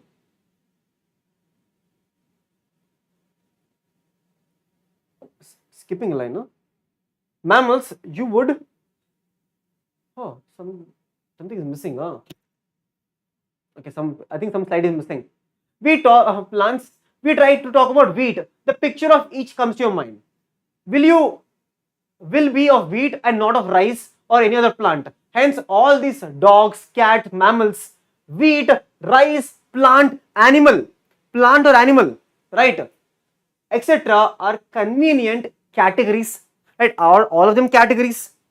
Your dog is a category, cat is a category, animal is a category, mammals is a category, phylum is a category, order is a category, class is a category, family is a category, insect is a category. And all of these categories, students, all of these categories are called as taxa. It is called as a taxa. All these categories are called as taxa. Here you must recognize that taxa can indicate category at very different levels. For example, I'll show you the example. For example, students, in the case of kingdom, plant kingdom becomes a category, animal kingdom becomes a category. In the case of your species, Homo sapiens, sapiens becomes a category. In the case of class, in the case of family, each one can become a category or a taxa. For example, Solanaceae becomes a family, it's a category. Do you realize? Everything can be a category or everything can be a taxa. Category and taxa are same to same. Category, taxa, taxon, same. Taxon is for one individual, taxa is for plural. Simple difference. Okay. Taxa. Here you must recognize that taxa can be indicated category at very different levels. Plants are also from taxa. Plants are also taxa. Wheat is also a taxa. Similarly, animals, mammals, dogs, all are taxa. Meaning of taxa means a category or a level But you know that dog is a mammal and mammals are animals. Therefore, animals, mammals and dogs represent taxa at different levels. Animals is representing at kingdom level. Dog is representing at species level or genus level, right? So, a particular taxa, multiple places at different levels. Hence, based on the characters, all living organisms can be classified. Every living organism, students, every living organism can be classified. Into different taxa. This purpose of classification is called as taxonomy, students. Taxonomy. Taxonomy means what? Taxonomy means classification. Taxonomy means basically, I'll tell you. What is the meaning of taxonomy? I'll tell you a simple definition, you will understand. Characterization. Characterization plus identification plus classification plus nomenclature.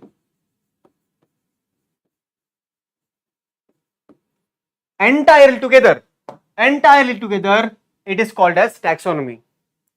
It is called as what? Entire thing is called as what? Taxonomy. It's called as taxonomy. Clear all of you? So taxonomy will have what? A taxonomy will have characterization, identification, classification and nomenclature. All of them will be there in under taxonomy. Friends, do you want to learn a little bit of extra here? What is the meaning of characterization? What is the meaning of identification? Yes or no? Understand all of you? What is characterization? What is characterization? Characterization is basically observing and describing morphological, anatomical and genetical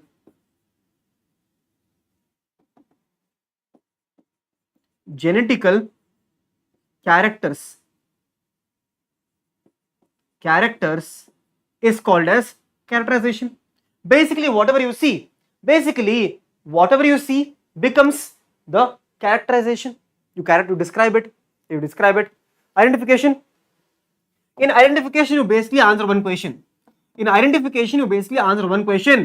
What is this organism? What is this?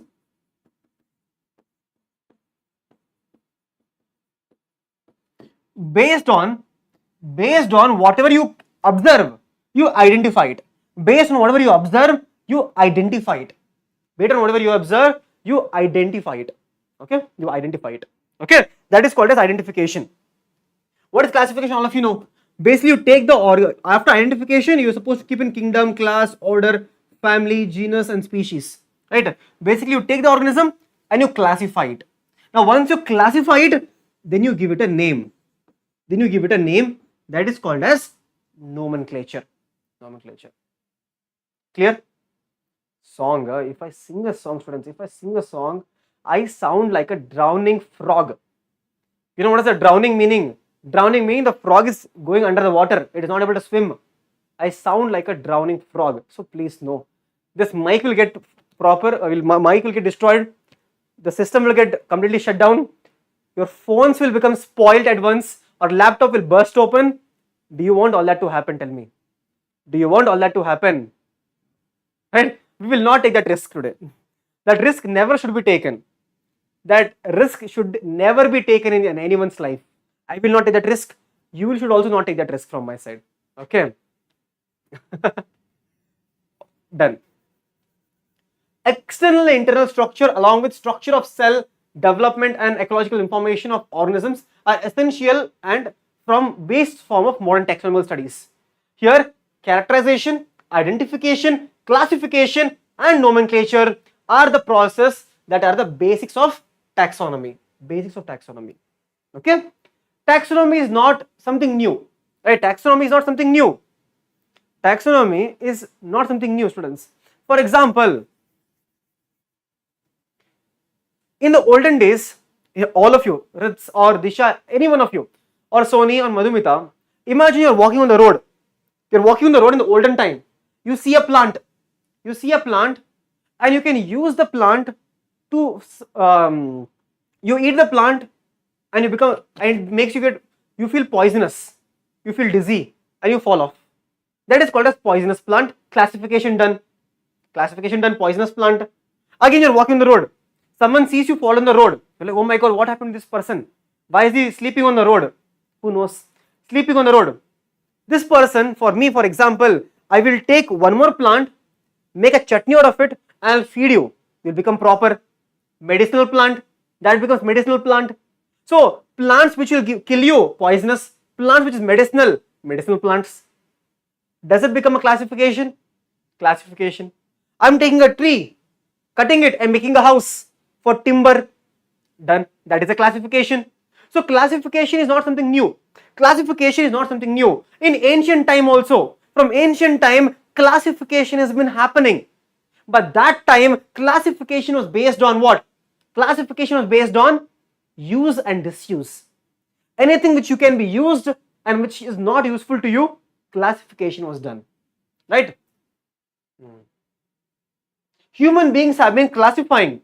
Human beings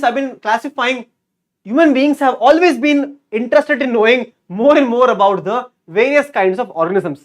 See, curiosity, we also have a curiosity, right? Curiosity, particularly with reference to their use. In earlier days, human beings needed to find resources for their basic needs for food, clothing and shelter. Hence, earlier classification were based on the use of various organisms. One person saw a chicken someday, he cut the chicken, ate the chicken, you're like yummy, became useful. One person he saw a fish moving in the water, he took the fish, fried the fish, ate the fish, like yummy. So, use and disuse. Classification. Now, there is a concept called systematics. Systemics. What is the systemics, students? Systemics. What is the meaning of systemics? Right? What is the meaning of systemics? Very simple. Systemics is nothing but taxonomy plus you use some form of evolutionary information, also called as your phylogenetic information. You use phylogenetic information, that is called as systemics. That is called as systemics. Called as systemics. Done. All of you know what is systemics now? All of you know what is systemics? God, I swear I'll fall today. Stupid mic. The word systemics is derived from the Latin word systema, which means systemic arrangement of organisms. Linnaeus used Systema Naturae as a title of his publication, PYQ. Systema Naturae was written by whom? Systema Naturae was written by Carolus Linnaeus. The scope of systemics was later enlarged to include identification, nomenclature and classification. Systemics takes into account of evolutionary relationship between the organism. Who is the ancestor? Who is the ancestor for this one? Who is my great granddad? All that is called as. Clear, all of you? Clear? That is called as systemics. Here is the book. Our handsome Carolus Linnaeus and Systema Naturae book. This is how the book front page looks like. Nice, no? Nice. Can't understand any word here. Only thing I can understand is Systema Naturae here, because everything is in Latin. Now students, we will start a new concept.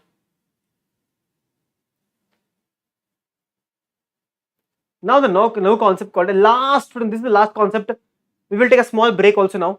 Okay, we'll take a small break also before we start this topic right here, called taxonomic categories. Very easy, very easy to understand. There is nothing complicated here, nothing complicated at all. Okay, nothing complicated at all. Here we will learn something called as taxonomic categories. What is the meaning of? Species, genus, family, order, class, phylum, division. Okay, this is what we will understand today. For example, what is, see, good boys also here, all the good boys are here, right? What is this classification? We will learn what is the difference between a tiger and a lion. We will learn something called as, we will learn each one of them. What is a family, right? Why does cat look so surprised? The cat is surprised. Look at the eyes of the cat. Surprised cat. Lol. Okay. Then there is what is the meaning of a genus, right? Then we will learn today something called as what is Solanaceae, and finally we will learn about family, and we will learn about our ancestors and our non-veg cousins, that is class, and finally we will finish the chapter. So last topic is there for today. That is going to be your taxonomic categories. Then we will solve questions. PYQs. Many PYQs. Can you see here? Many PYQs. So we will solve PYQ also. Why, right? Whatever we are studying right now should be useful, right? So we will solve PYQs later on. Okay. So we will take a 20-minute break, break, and we'll come back. So after 20 minutes break, we will come back. I will go sit, relax for some time. Then I'll come back and I'll teach you once again. One by one, line by line of NCERT, we'll start again. Okay, clear all of you? One break, we take one break, students. One break we take. Okay. So class resume at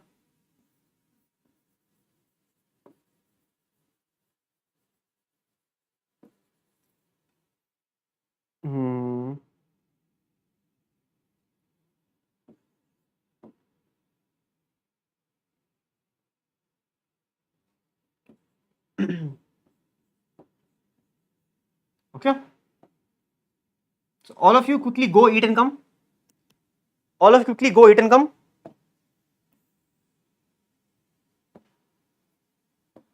All of you know what is PM, right? All of you know what is PM? Post meridian. Right? All of you should know. Post meridian, anti meridian. Post meridian, anti meridian. Right? That's all, students. So I'll see you exactly at 8:20. It's 7:55, right? Oh. Okay, let's make it 8:15.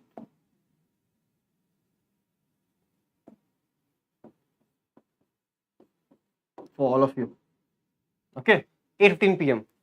Okay, so bye bye all of you. Quickly go eat something and come. Drink a lot of water, and I'll see you at exactly 8:15 p.m. Okay.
So,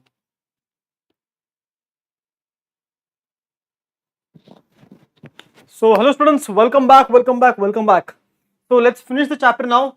The last part is left, right? Last part is left. So, at one shot, we can finish the remaining part of the chapter, that is called as taxonomic category, right? It is called as taxonomic category. Last part left, last part is left, right? Okay. So, let's read what is given first of all. Okay. Classification is not a single step process but involves hierarchy of steps in which each step represents a rank or a category. For example, it is a hierarchy and each step, step 1, 2, 3, 4, 5, 6, 7, each step, students, each step represents a taxa or a category. Each step is a category right here. Each step is a category right here, right? Now, in which each step represents a rank or a category, since the category is a part of the overall taxonomic arrangement, it is called as taxonomic category. Why? Because each step is part of a bigger operation. All the categories together constitute the taxonomical hierarchy. This right here is the taxonomical hierarchy. Taxonomical hierarchy right here. Right here. Okay. Now, students, each category referred to as a unit of classification. Each category is referred to as a unit of classification. So here, students, tell me, all of this is the unit of classification. Each category is the unit of classification. Tell me, everyone in the chat, which is the basic unit then? I'll give you a small clue. The basic unit of classification is the lowest form of it is present in the lowest level. Tell me, which is the basic unit of classification? The basic unit of classification is the species, level, because it is present at the lowest level. Basic unit of classification. Each and every one of them is also unit of classification, but species is the basic unit of classification. Okay. Now, students, each taxonomical category and hierarchy can be illustrated by an example. Insect represents a group of organisms sharing a common feature like 3 pair of joint legs. It means insecta can be recognized by a recognizable concrete objects which can be classified and thus were given a rank or a category. Basically, they're telling you, based on the observations, you can tell this particular organism belongs to this category or this rank in the entire hierarchy. Category further denotes rank. I told you, each category can be called as a rank. Students, remember, category equals rank equals the taxa. All meaning is same. Category, rank and taxa, each and every one of them is the same to same meaning. Hello Tarun Reddy, long time no see, right? This class is for droppers and the first time also, doesn't matter, right? Clear? Each rank or a taxon in fact represents a unit of classification. See, each rank or a taxa is a unit of classification. That is, each one of them is a unit of classification. Taxa, category, right? Taxa or a category, right?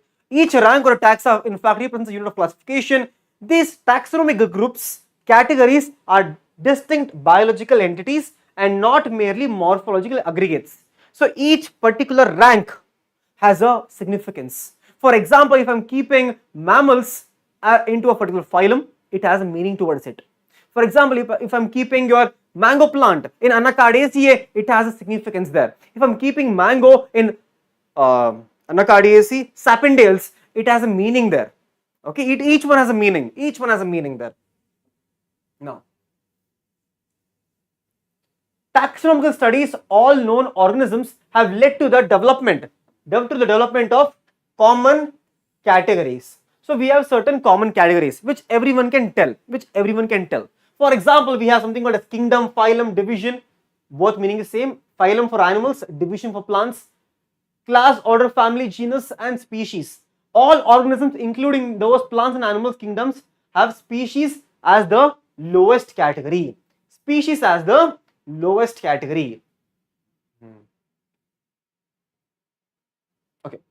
Students, understand now, students. I'll teach you something beautiful concept here. How do I erase this? I can't erase this, huh? I don't think I can erase this. Okay. Students, understand the small concept I'll teach you right now. Focus big time. Okay. First of all, do you need a trick to remembering this? Do you need a trick to remember kingdom, phylum, class, order, family, genus, and species? All of you know there is one simple trick, right? Keep pots clean or family gets sick. Keep pots clean or family gets sick. That's a famous trick. I didn't make it, not my trick. There's one more trick there. Okay. King Philip, there's something called as King Philip came for great soup. King Philip came for great soup. That also one trick. But doesn't require a trick. All of you will know this by how you can tell it, right? Keep pot clean or family gets sick. You don't need major trick for this. But let me tell you what you actually need here. That is more important. I'll tell you. Students, tell me, in kingdom or species, where do you find more number of organisms? Everyone tell me in the chat. Where do you find more number of organisms? Do you find in the case of kingdom or in the species? Where do you find more number of organisms? Okay. So can I tell confidently, in the kingdom, we will have more number of organisms. More number of organisms in the case of kingdom. In the case of species, we will find less organisms. Less organisms in the case of species. Now students, tell me, where do you find more general characters? When I say general characters, I like it is, you can do photosynthesis, you are a plant. You have more 4 legs and you can walk, animal. Saprophotic mode of nutrition, you're fungi. Saprophotic mode of nutrition, you're fungi. Right? Do you realize? Or you can do, you are unicellular organisms with prokaryotes, kingdom Monera. You are eukaryotic but unicellular. Protista. So more common, general characteristics. The general characteristics is more in the case of your kingdom. Here. So more general characteristics here. More general characters. More general characters are here. Like autotrophs plants, chlorophyllae plants are there, right? Plants have more chlorophyllae. So do you realize more general characteristics are found in the case of your kingdom level. But as you come down, the general characteristics will decrease. There will be less general characteristics here. Less general characters. But students, do we have more similarities with a chimpanzee, or do we have more similarity with the sponges? Tell me in the chat, students. Do we have more similarity with a gorilla or a chimpanzee, or compared to a sponges or plants? Where do you have more similarities? We have more similarities among chimpanzees. So can I tell, as we come to species level, there is more similarities. There is more similarities here. More similarities. Meaning is that, can I tell, if there is more similarities, can I tell there are very specific characters? Increase in specific characters here. Specific characters is more in the case of your species level. All of this is for species. All of this, okay, I'll not do the box. All of this is for species level, right? All of this is for species level. As you come down towards the species level, more similarities, more specific characters, less general characteristics, and less organisms. As you go towards the top, we will have less similarities. Students, do plant kingdom and animal kingdom, do they have similarities? Tell me. Do plant kingdom, animal kingdom, do they have similarities? No similarities, right? No similarities. Less similarities and also less specific characters. Less specific characters. Now students, if you have understood this right here, first of all, green hearts in the chat. If you have understood this, you should be able to solve many difficult questions from this chapter. There will be many questions related to the similarities and general characteristics as well as specific characters. Many questions are there. If you understood this, you should be able to solve many questions. You should be able to solve many questions right here. Okay. So students, this is called as, it is going towards the top. So you see the arrow, it is going towards the top. That is called as ascending order. It is called as ascending order. If it is coming down, if it is arrow is coming down, it is called as a descending order. Descending, ascending. Okay. Kingdom, class, species, dogs, right? All the good boys. Now students, I will teach you one by one. I will teach you one by one what is species, what is genus, what is the order, everything. So follow through. For example, species. First of all, species. Understand species. Okay, understand species. Taxonomical studies consider a group of individual organisms with fundamental similarities. With fundamental similarities as species. So at the species level, students, tell me, at the species level, do you find more similarities or less similarities? We learned here right now, we learned right here that at the species level, more similarities. And are we learning that here also?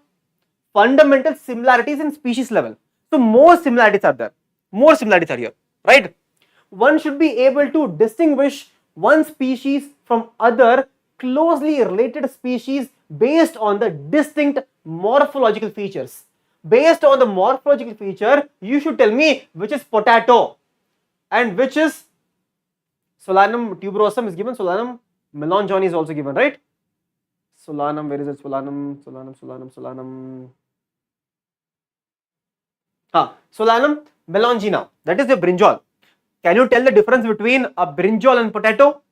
Yes, you can tell the difference between a brinjal and a potato. You can tell easily. You can tell.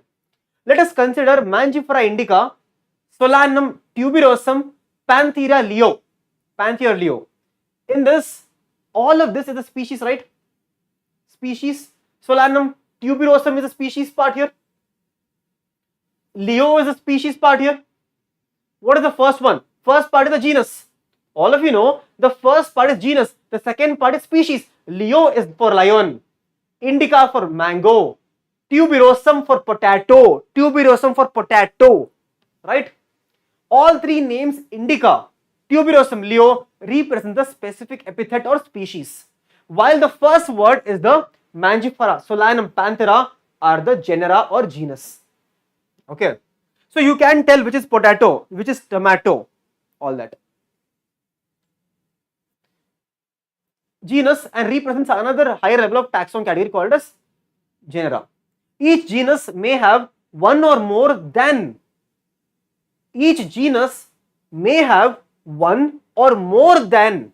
one specific epithet. What is the meaning of this? The meaning of it is very simple. A particular genus can have many species. Example, I'll show you. Panthera. Panthera is the genus.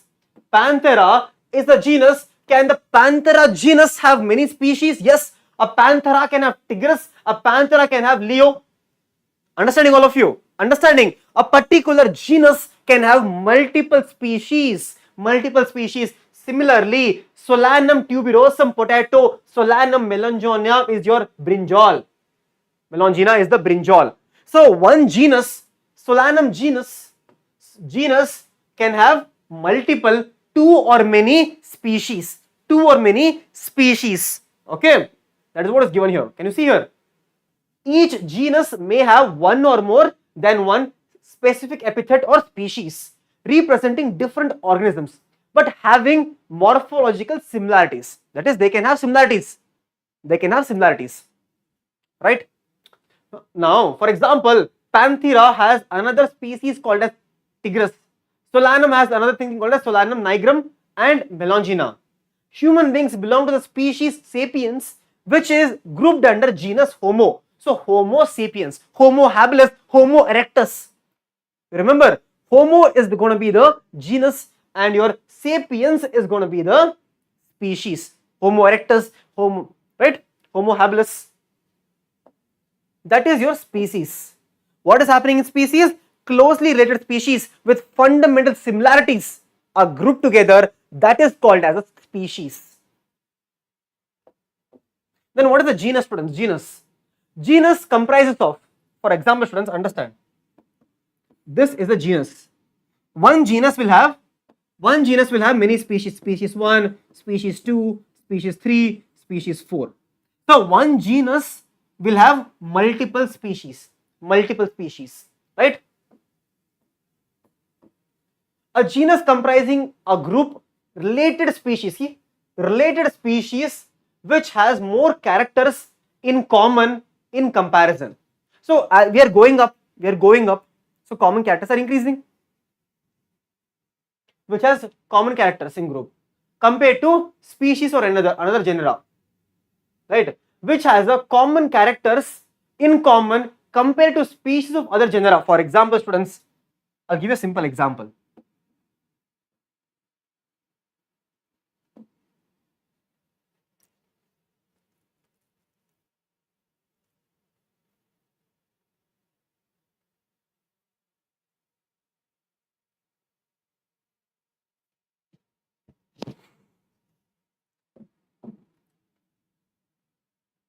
Here I have a cats. Here I have dogs. Cats and dogs on the side. For example, here we have, for your cats, we call them whatever. Cats will have their own genus. Dogs will have their own genus, right? Different genus. Here inside this genus, we will have species. Dogs with a different type of species are there. Now tell me, students, all of these species in the dog genus, they will have similarities. All the species in the cat genus, they will have similarities. But will both of them have similarities? No. The two genus will not have any similarities. That is what is given here. Can you see here? One second, students. The mic is again. Now, genus comprising of related species which has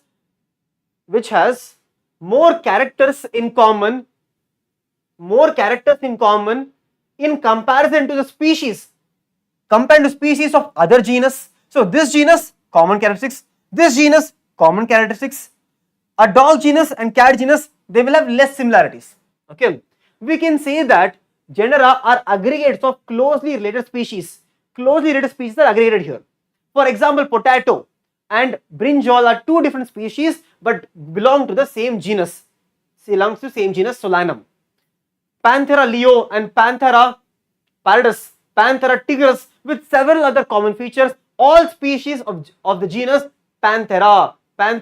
This genus differs from other genus. One genus differs from other genus, and other genus Philius, which includes cats. Okay,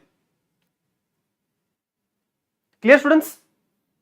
Because of evolution, already every single time there is a change. Every single organism is evolving at its own pace. For example, understand this. Here we have all the species, both the species Leo and Tigris, both are different species, belong to same genus. Now I'll show you one more example. In family, I'll show you one more example. For example, here we have genus Panthera. Here we have genus Philius. Both of them are showing different types of evolution. Both of them belong to the same family, Philiidae, same family, but one is big cat, one is your small cat. That is why it's shocked. Understanding? So both of them belong to different genus but same family because of the evolution. Small cat did not have to go through a lot of ordeals, while the big cat had to survive in a much more wider jungle. Understanding? Because of course of evolution, there is a change. Sir?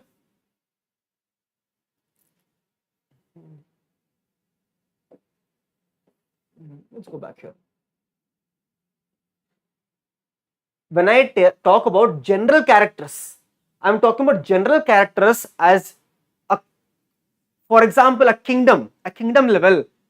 I can divide them based on general characteristics. Saprophytic mode of nutrition, fungi. Autotrophic mode of nutrition, plantae. Heterotrophic mode of nutrition, animals. Protista, separate. Monera, separate based on general characteristics. Now students, tell me. Simple, I'll tell you. I'll give you a simple example. Does the tiger and lion, do they have general characteristics same? Yes, they have same. Right, general characteristics are there. There are some similarities. Do they have more similarities? Yes, they have more similarities. But when we go to the higher level, the general characteristics will be more common. For example, as we go to these two, similarity is decreasing. Tell me students, similarity is decreasing both of them? Yes, similarity is decreasing now. As we go to the family level, similarity is decreasing. But general characteristics that both are belong to Felidae, that is increasing. So general characteristics are increasing now. As we go up, general characteristics that both of them have claws, both have whiskers, that is the general characteristics. But similarities are decreasing as we go up. Now family, you understand students, family, yeah. Next category is family. Understand, simple family, I'll tell you. Family has a group of related genera. They will have related genera with still less number of similarities. See, as we are going on top, similarities are decreasing. As we go on top. Less number of similarities as compared to genus. So genus had more similarities, right? And species. Families are characterized on the basis of both, very important line of NCERT students. For family, the classification is based on both vegetative and reproductive features among plants. Both among plants, for example, 3 different genera: Solanum, Petuna, Datura. 3 different genus: Solanum, Petuna and Datura are placed under family Solanaceae. Understand this now students. All the different genus. When we spoke about genus Solanum tuberosum or Solanum melanchthoni, did they have more similarities? Yes, they had more similarities among them. But as soon as we come here, similarities decreasing. Each one of them belong to family Solanaceae. Similarities are decreasing as we come on top. Yes. But Solanum and genus of 3 different genus, Petuna and Datura, all 3 belong to Solanaceae. Okay. That is genus Datura, Petuna and Solanum. All 3 belong to a family. Among the animals, example genus Panthera comprised of lion, tiger, leopard, put along with genus Filius, that is cat family, that is also cat family, Filius, in the family Felidae, right? So how do you write this? Here we have one family. Here we have one family is here. Here we have, this is yellow, pink is represented as families. This family will have genus, and each genus will have species. Species 1, species 2, species 3. Here also we will have species 1, species 2 and species 3. This is the species Panthera leo. Yellow color is the genus of your cat. This is Panthera genus. This yellow color is represented by your small cat Filius genus. The pink color one, the entire thing is the family Felidae. I hope you're understanding all this concept. Okay.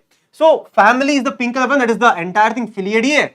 Here we have one genus called as Panthera, second genus called as Filius, that is small cat family, and here we have species Panthera leo, Panthera tigris, Panthera leopard one. So every single is there inside.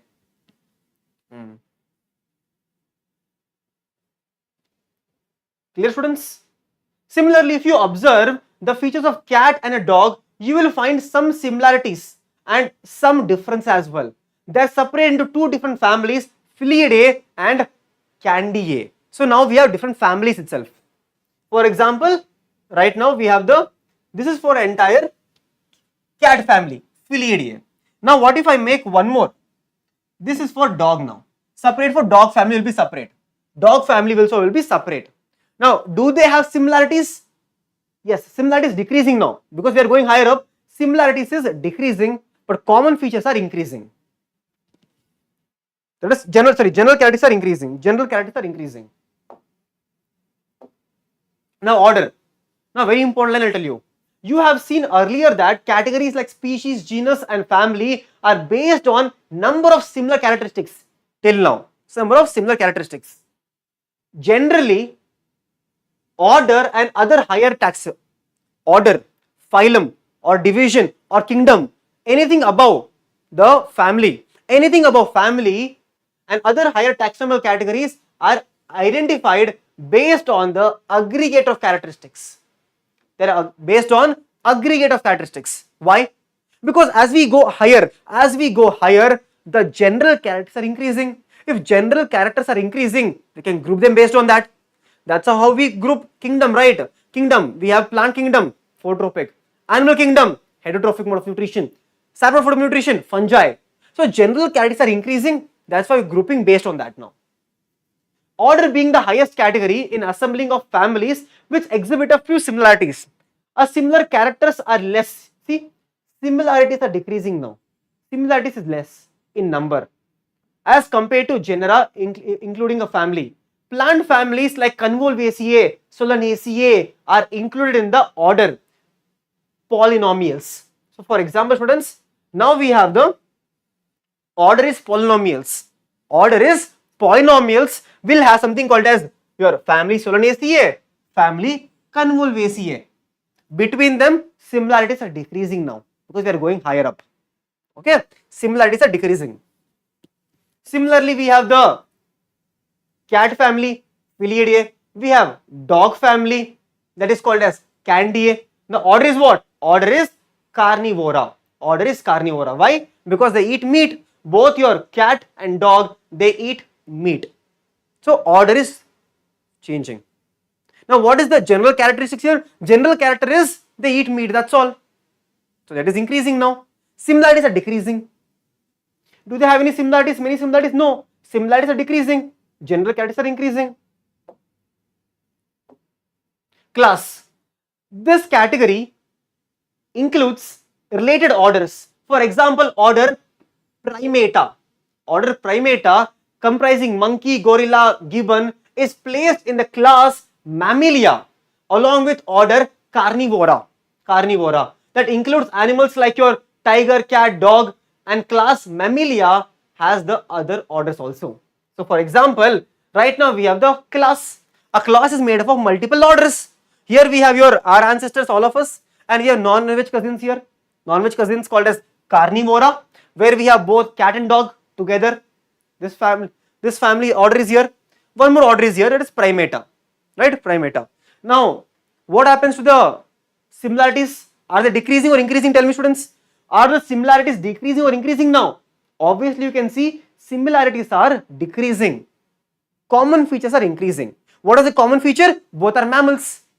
General feature is mammals. Both your cats, both your Carnivora and both the Primata, they have the mammary glands. Mammals, mammary glands are there. Understanding? What is the difference? In the case of Primata, there is something called as your menstrual cycle. Here we have estrous cycle. Difference again.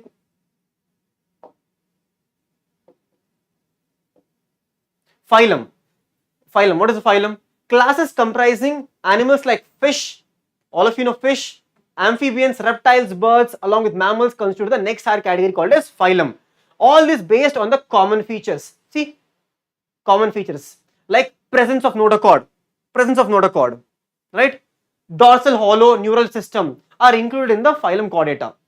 In case of plants, classes with a few similarities like assigned with a higher category called as division. So division in the case of plants, very important line. Division in the case of plants and phylum in the case of animals. Phylum in the case of animals. The last one is kingdom, highest category. Highest category is called as kingdom. All animals belong to various phylum are assigned to the highest category called as kingdom, Animalia. So your all of these following, all the different classes, all the different phylum are belonging to your kingdom Animalia, or kingdom Animalia. All the different phylum, that is fish, amphibians, reptiles, birds, mammals, everything is belonging to kingdom Animalia, final category.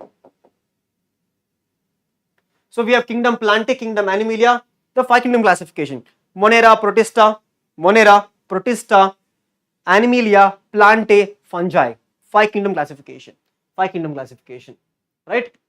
On the other hand is distinct and comprised of all plants, various distinctive regions. Henceforth, we will refer to these two groups as animals and plants. Animals and plants.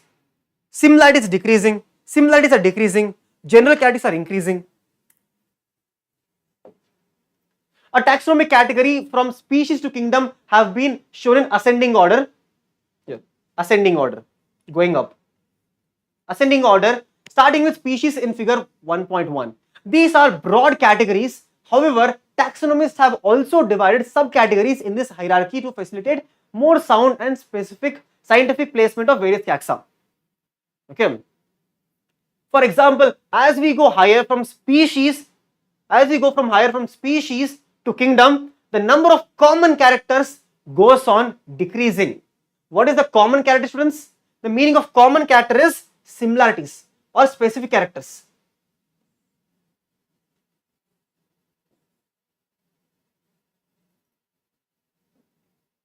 Specific character is also called as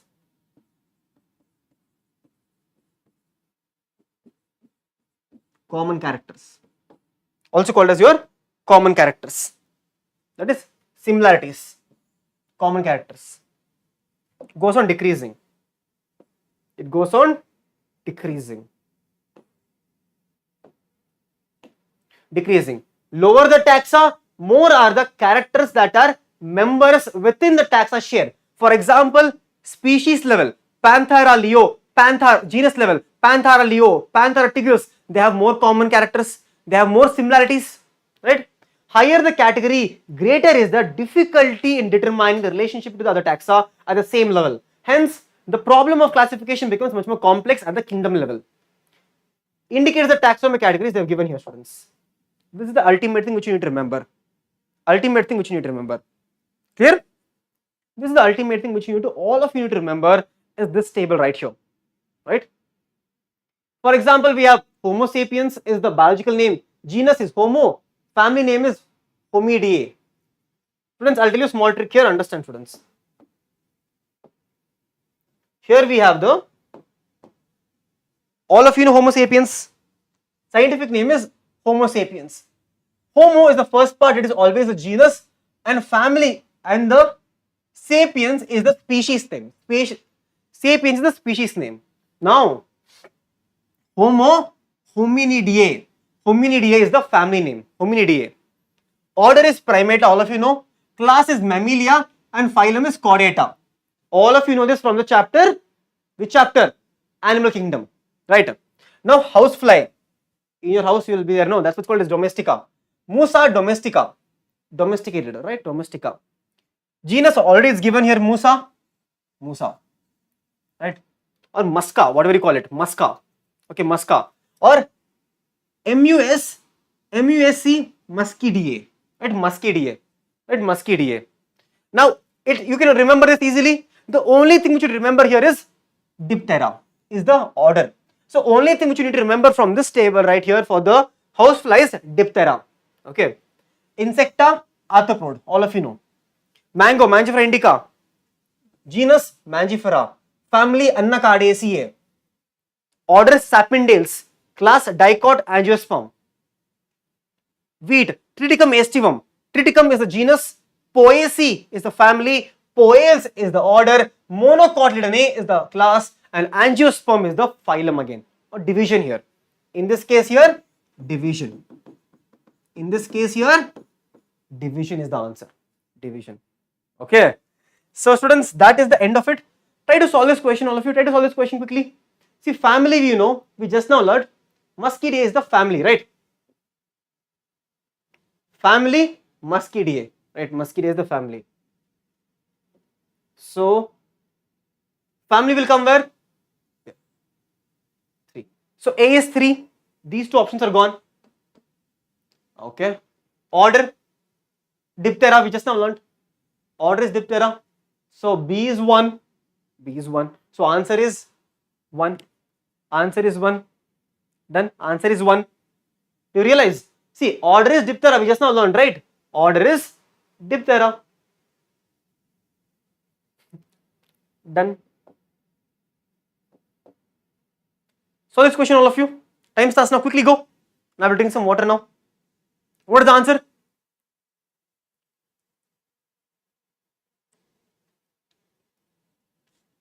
Housefly belongs to which of the family? NCERT 2023 question. Muscidae, right? Muscidae or Muscidae is the family. X and Y components of binomial nomenclature. X and Y of the binomial nomenclature. This naming system was proposed by Z. So I always told you, if you ever get confused, in alphabetic order, A, B, C, D, E, F, G, G is coming first. So genus is first. Genus is first, right? Or generic name, genus or generic name. Y is species epithet. But is the Z RH Whittaker? No. RH Whittaker gave the 5 kingdom classification. Carl Linnaeus gave us the classification here. So what is the answer? Absolutely, absolutely. One is the answer. Carl Linnaeus gave us the thing. Now, in taxonomic category, which hierarchical arrangement is ascending order is correct in form of animals. So we have kingdom, class, order, family, genus. Kingdom, class, sorry, kingdom, phylum. Kingdom, phylum or division, class, order, family, genus, right? And species, 7 different ones. Kingdom, phylum, class, order, family, genus, species, second. Second is the answer. 2 is the answer. Before Basavaraj Sir, exactly. Next one. Which of the following belongs to family Muscidae or Muscidae? What is the answer? Firefly or housefly? Housefly. Housefly is the answer. Next question. Which of the following is against the rules of ICBN? Against the rule. Handwritten scientific name should be underlined, yes. Every species should have a generic name and a specific epithet. Every species should have, yes. Scientific name are in Latin or should be Latinicized, yes. Generic name and species name should be written starting with small letter, no. Generic name should be capital letter. So wrong. Against the rule is option number 4. Nomenclature is governed by certain universal rules. Which of the following is contrary to the rules of nomenclature? The first word in biological name represents a genus and second is specific epithet. Okay. The name is derived from Latin or written in Latin. Yes. When written in hand, name should be underlined separately. Separately, yes. Biological names can be written in any language. No. Always in italics. Always in italics. Option number 4 is wrong. Which of the following aspects is an inclusive character of living? Only found in living. Increase in mass by accumulation of material both on the surface as well as internal. Not part of exclusive part of living. They are asking you which one is defining feature. Defining feature. Increase in mass or by accumulation of material on both the surface as well as internally, that is growth. Growth is not defining. Isolate metabolic reaction occurring in vitro, non-living. Increase in mass from outside only, non-living. Perception of events happening in environment, consciousness, students, consciousness, right here is the answer. ICBN stands for. ICBN stands for.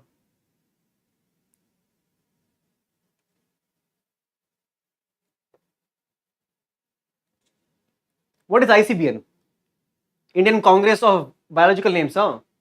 Or International Code for Botanical Nomenclature, International Congress of Biological Names, Indian Code for Botanical Nomenclature. Easy, second one. International Code for Botanical Nomenclature. Yes.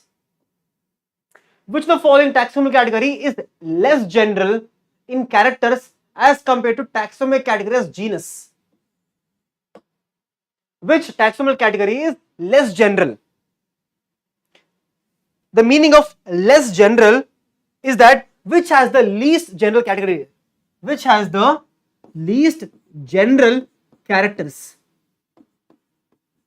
See, genus is on top, below genus we have the species.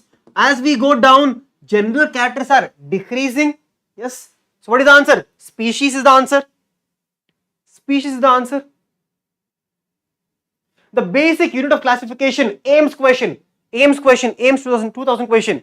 The basic unit of classification. The basic unit of classification is is the B for Basavaraj Sir. Again, is a species, basic unit of classification. Binomial nomenclature was introduced by. That is your homework question in the chats. That is going to be your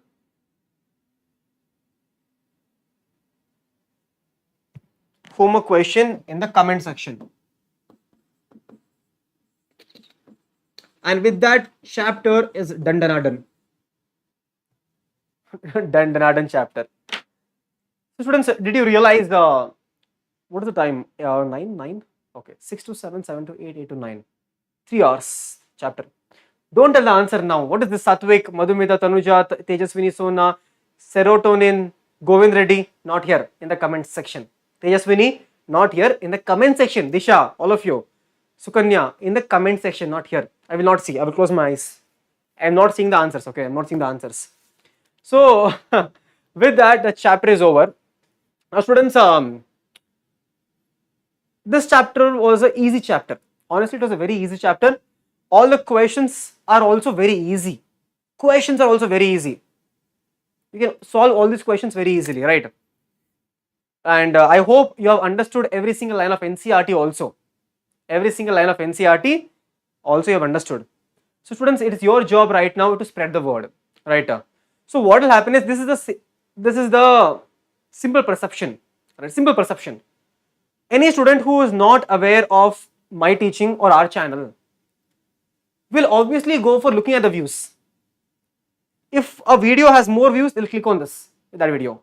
A video has good content but less views, they'll not click on it. By mistake also, if someone also clicks on the video, they will first look at the comments. If the comments is good, they will watch the lecture, otherwise they will not watch the lecture at all. Now it is your job to make sure that they watch the lecture by telling some comments of how the lecture was. See, if it was good, you can tell me it is good. If it is bad, you can tell me it's bad. But I feel I have done the justice to the chapter. I feel I have done the justice to the chapter, teaching you the line by line of NCERT. Right? I have done the justice. Now it is your job to type in the comment section, done and dusted, living world, and how the class was in the comment section. Okay? So, and also the homework question in the comment section. So with that, the chapter is over, students. And if you're not aware of the NEET exam, link is in the description. Quickly go check out the I should go home. I can't go home, I should be here only. So link is in the description. Find out the NEET exam, right? Find out the NEET exam.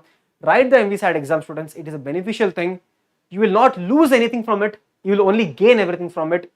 So write the NEET exam today. Benefits are amazing. You can get up to 90% scholarship on our paid batches, offline centers, right? Offline centers and everything. So that is it, right? The next chapter is the most requested chapter from all of you.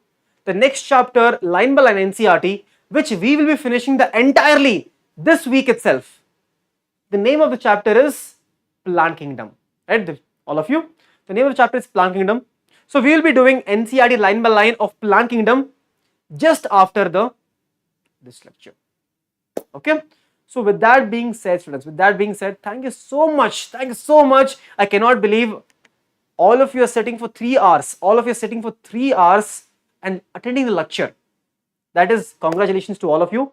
That shows the dedication which all of you have towards the lecture and attending. It's not easy. It's not easy. I can't watch a movie for 3 hours. It becomes very difficult to learn for 3 hours, right? And for the matter of fact, the easiest chapter in the entire world, you are attending for 3 hours. It means a lot, right? It means a lot. Okay, so with that being said, thank you so much for today's class. I will look forward to all your comments. Priyanka, Govind, Tanuja always comments, I've seen. Satvik, first time I'm seeing, right? So I will see your comments in the comment section later on. And bye bye, all of you. Bye bye. Take care. Take care. Madhubita, take care. Bye bye. Have a great night ahead.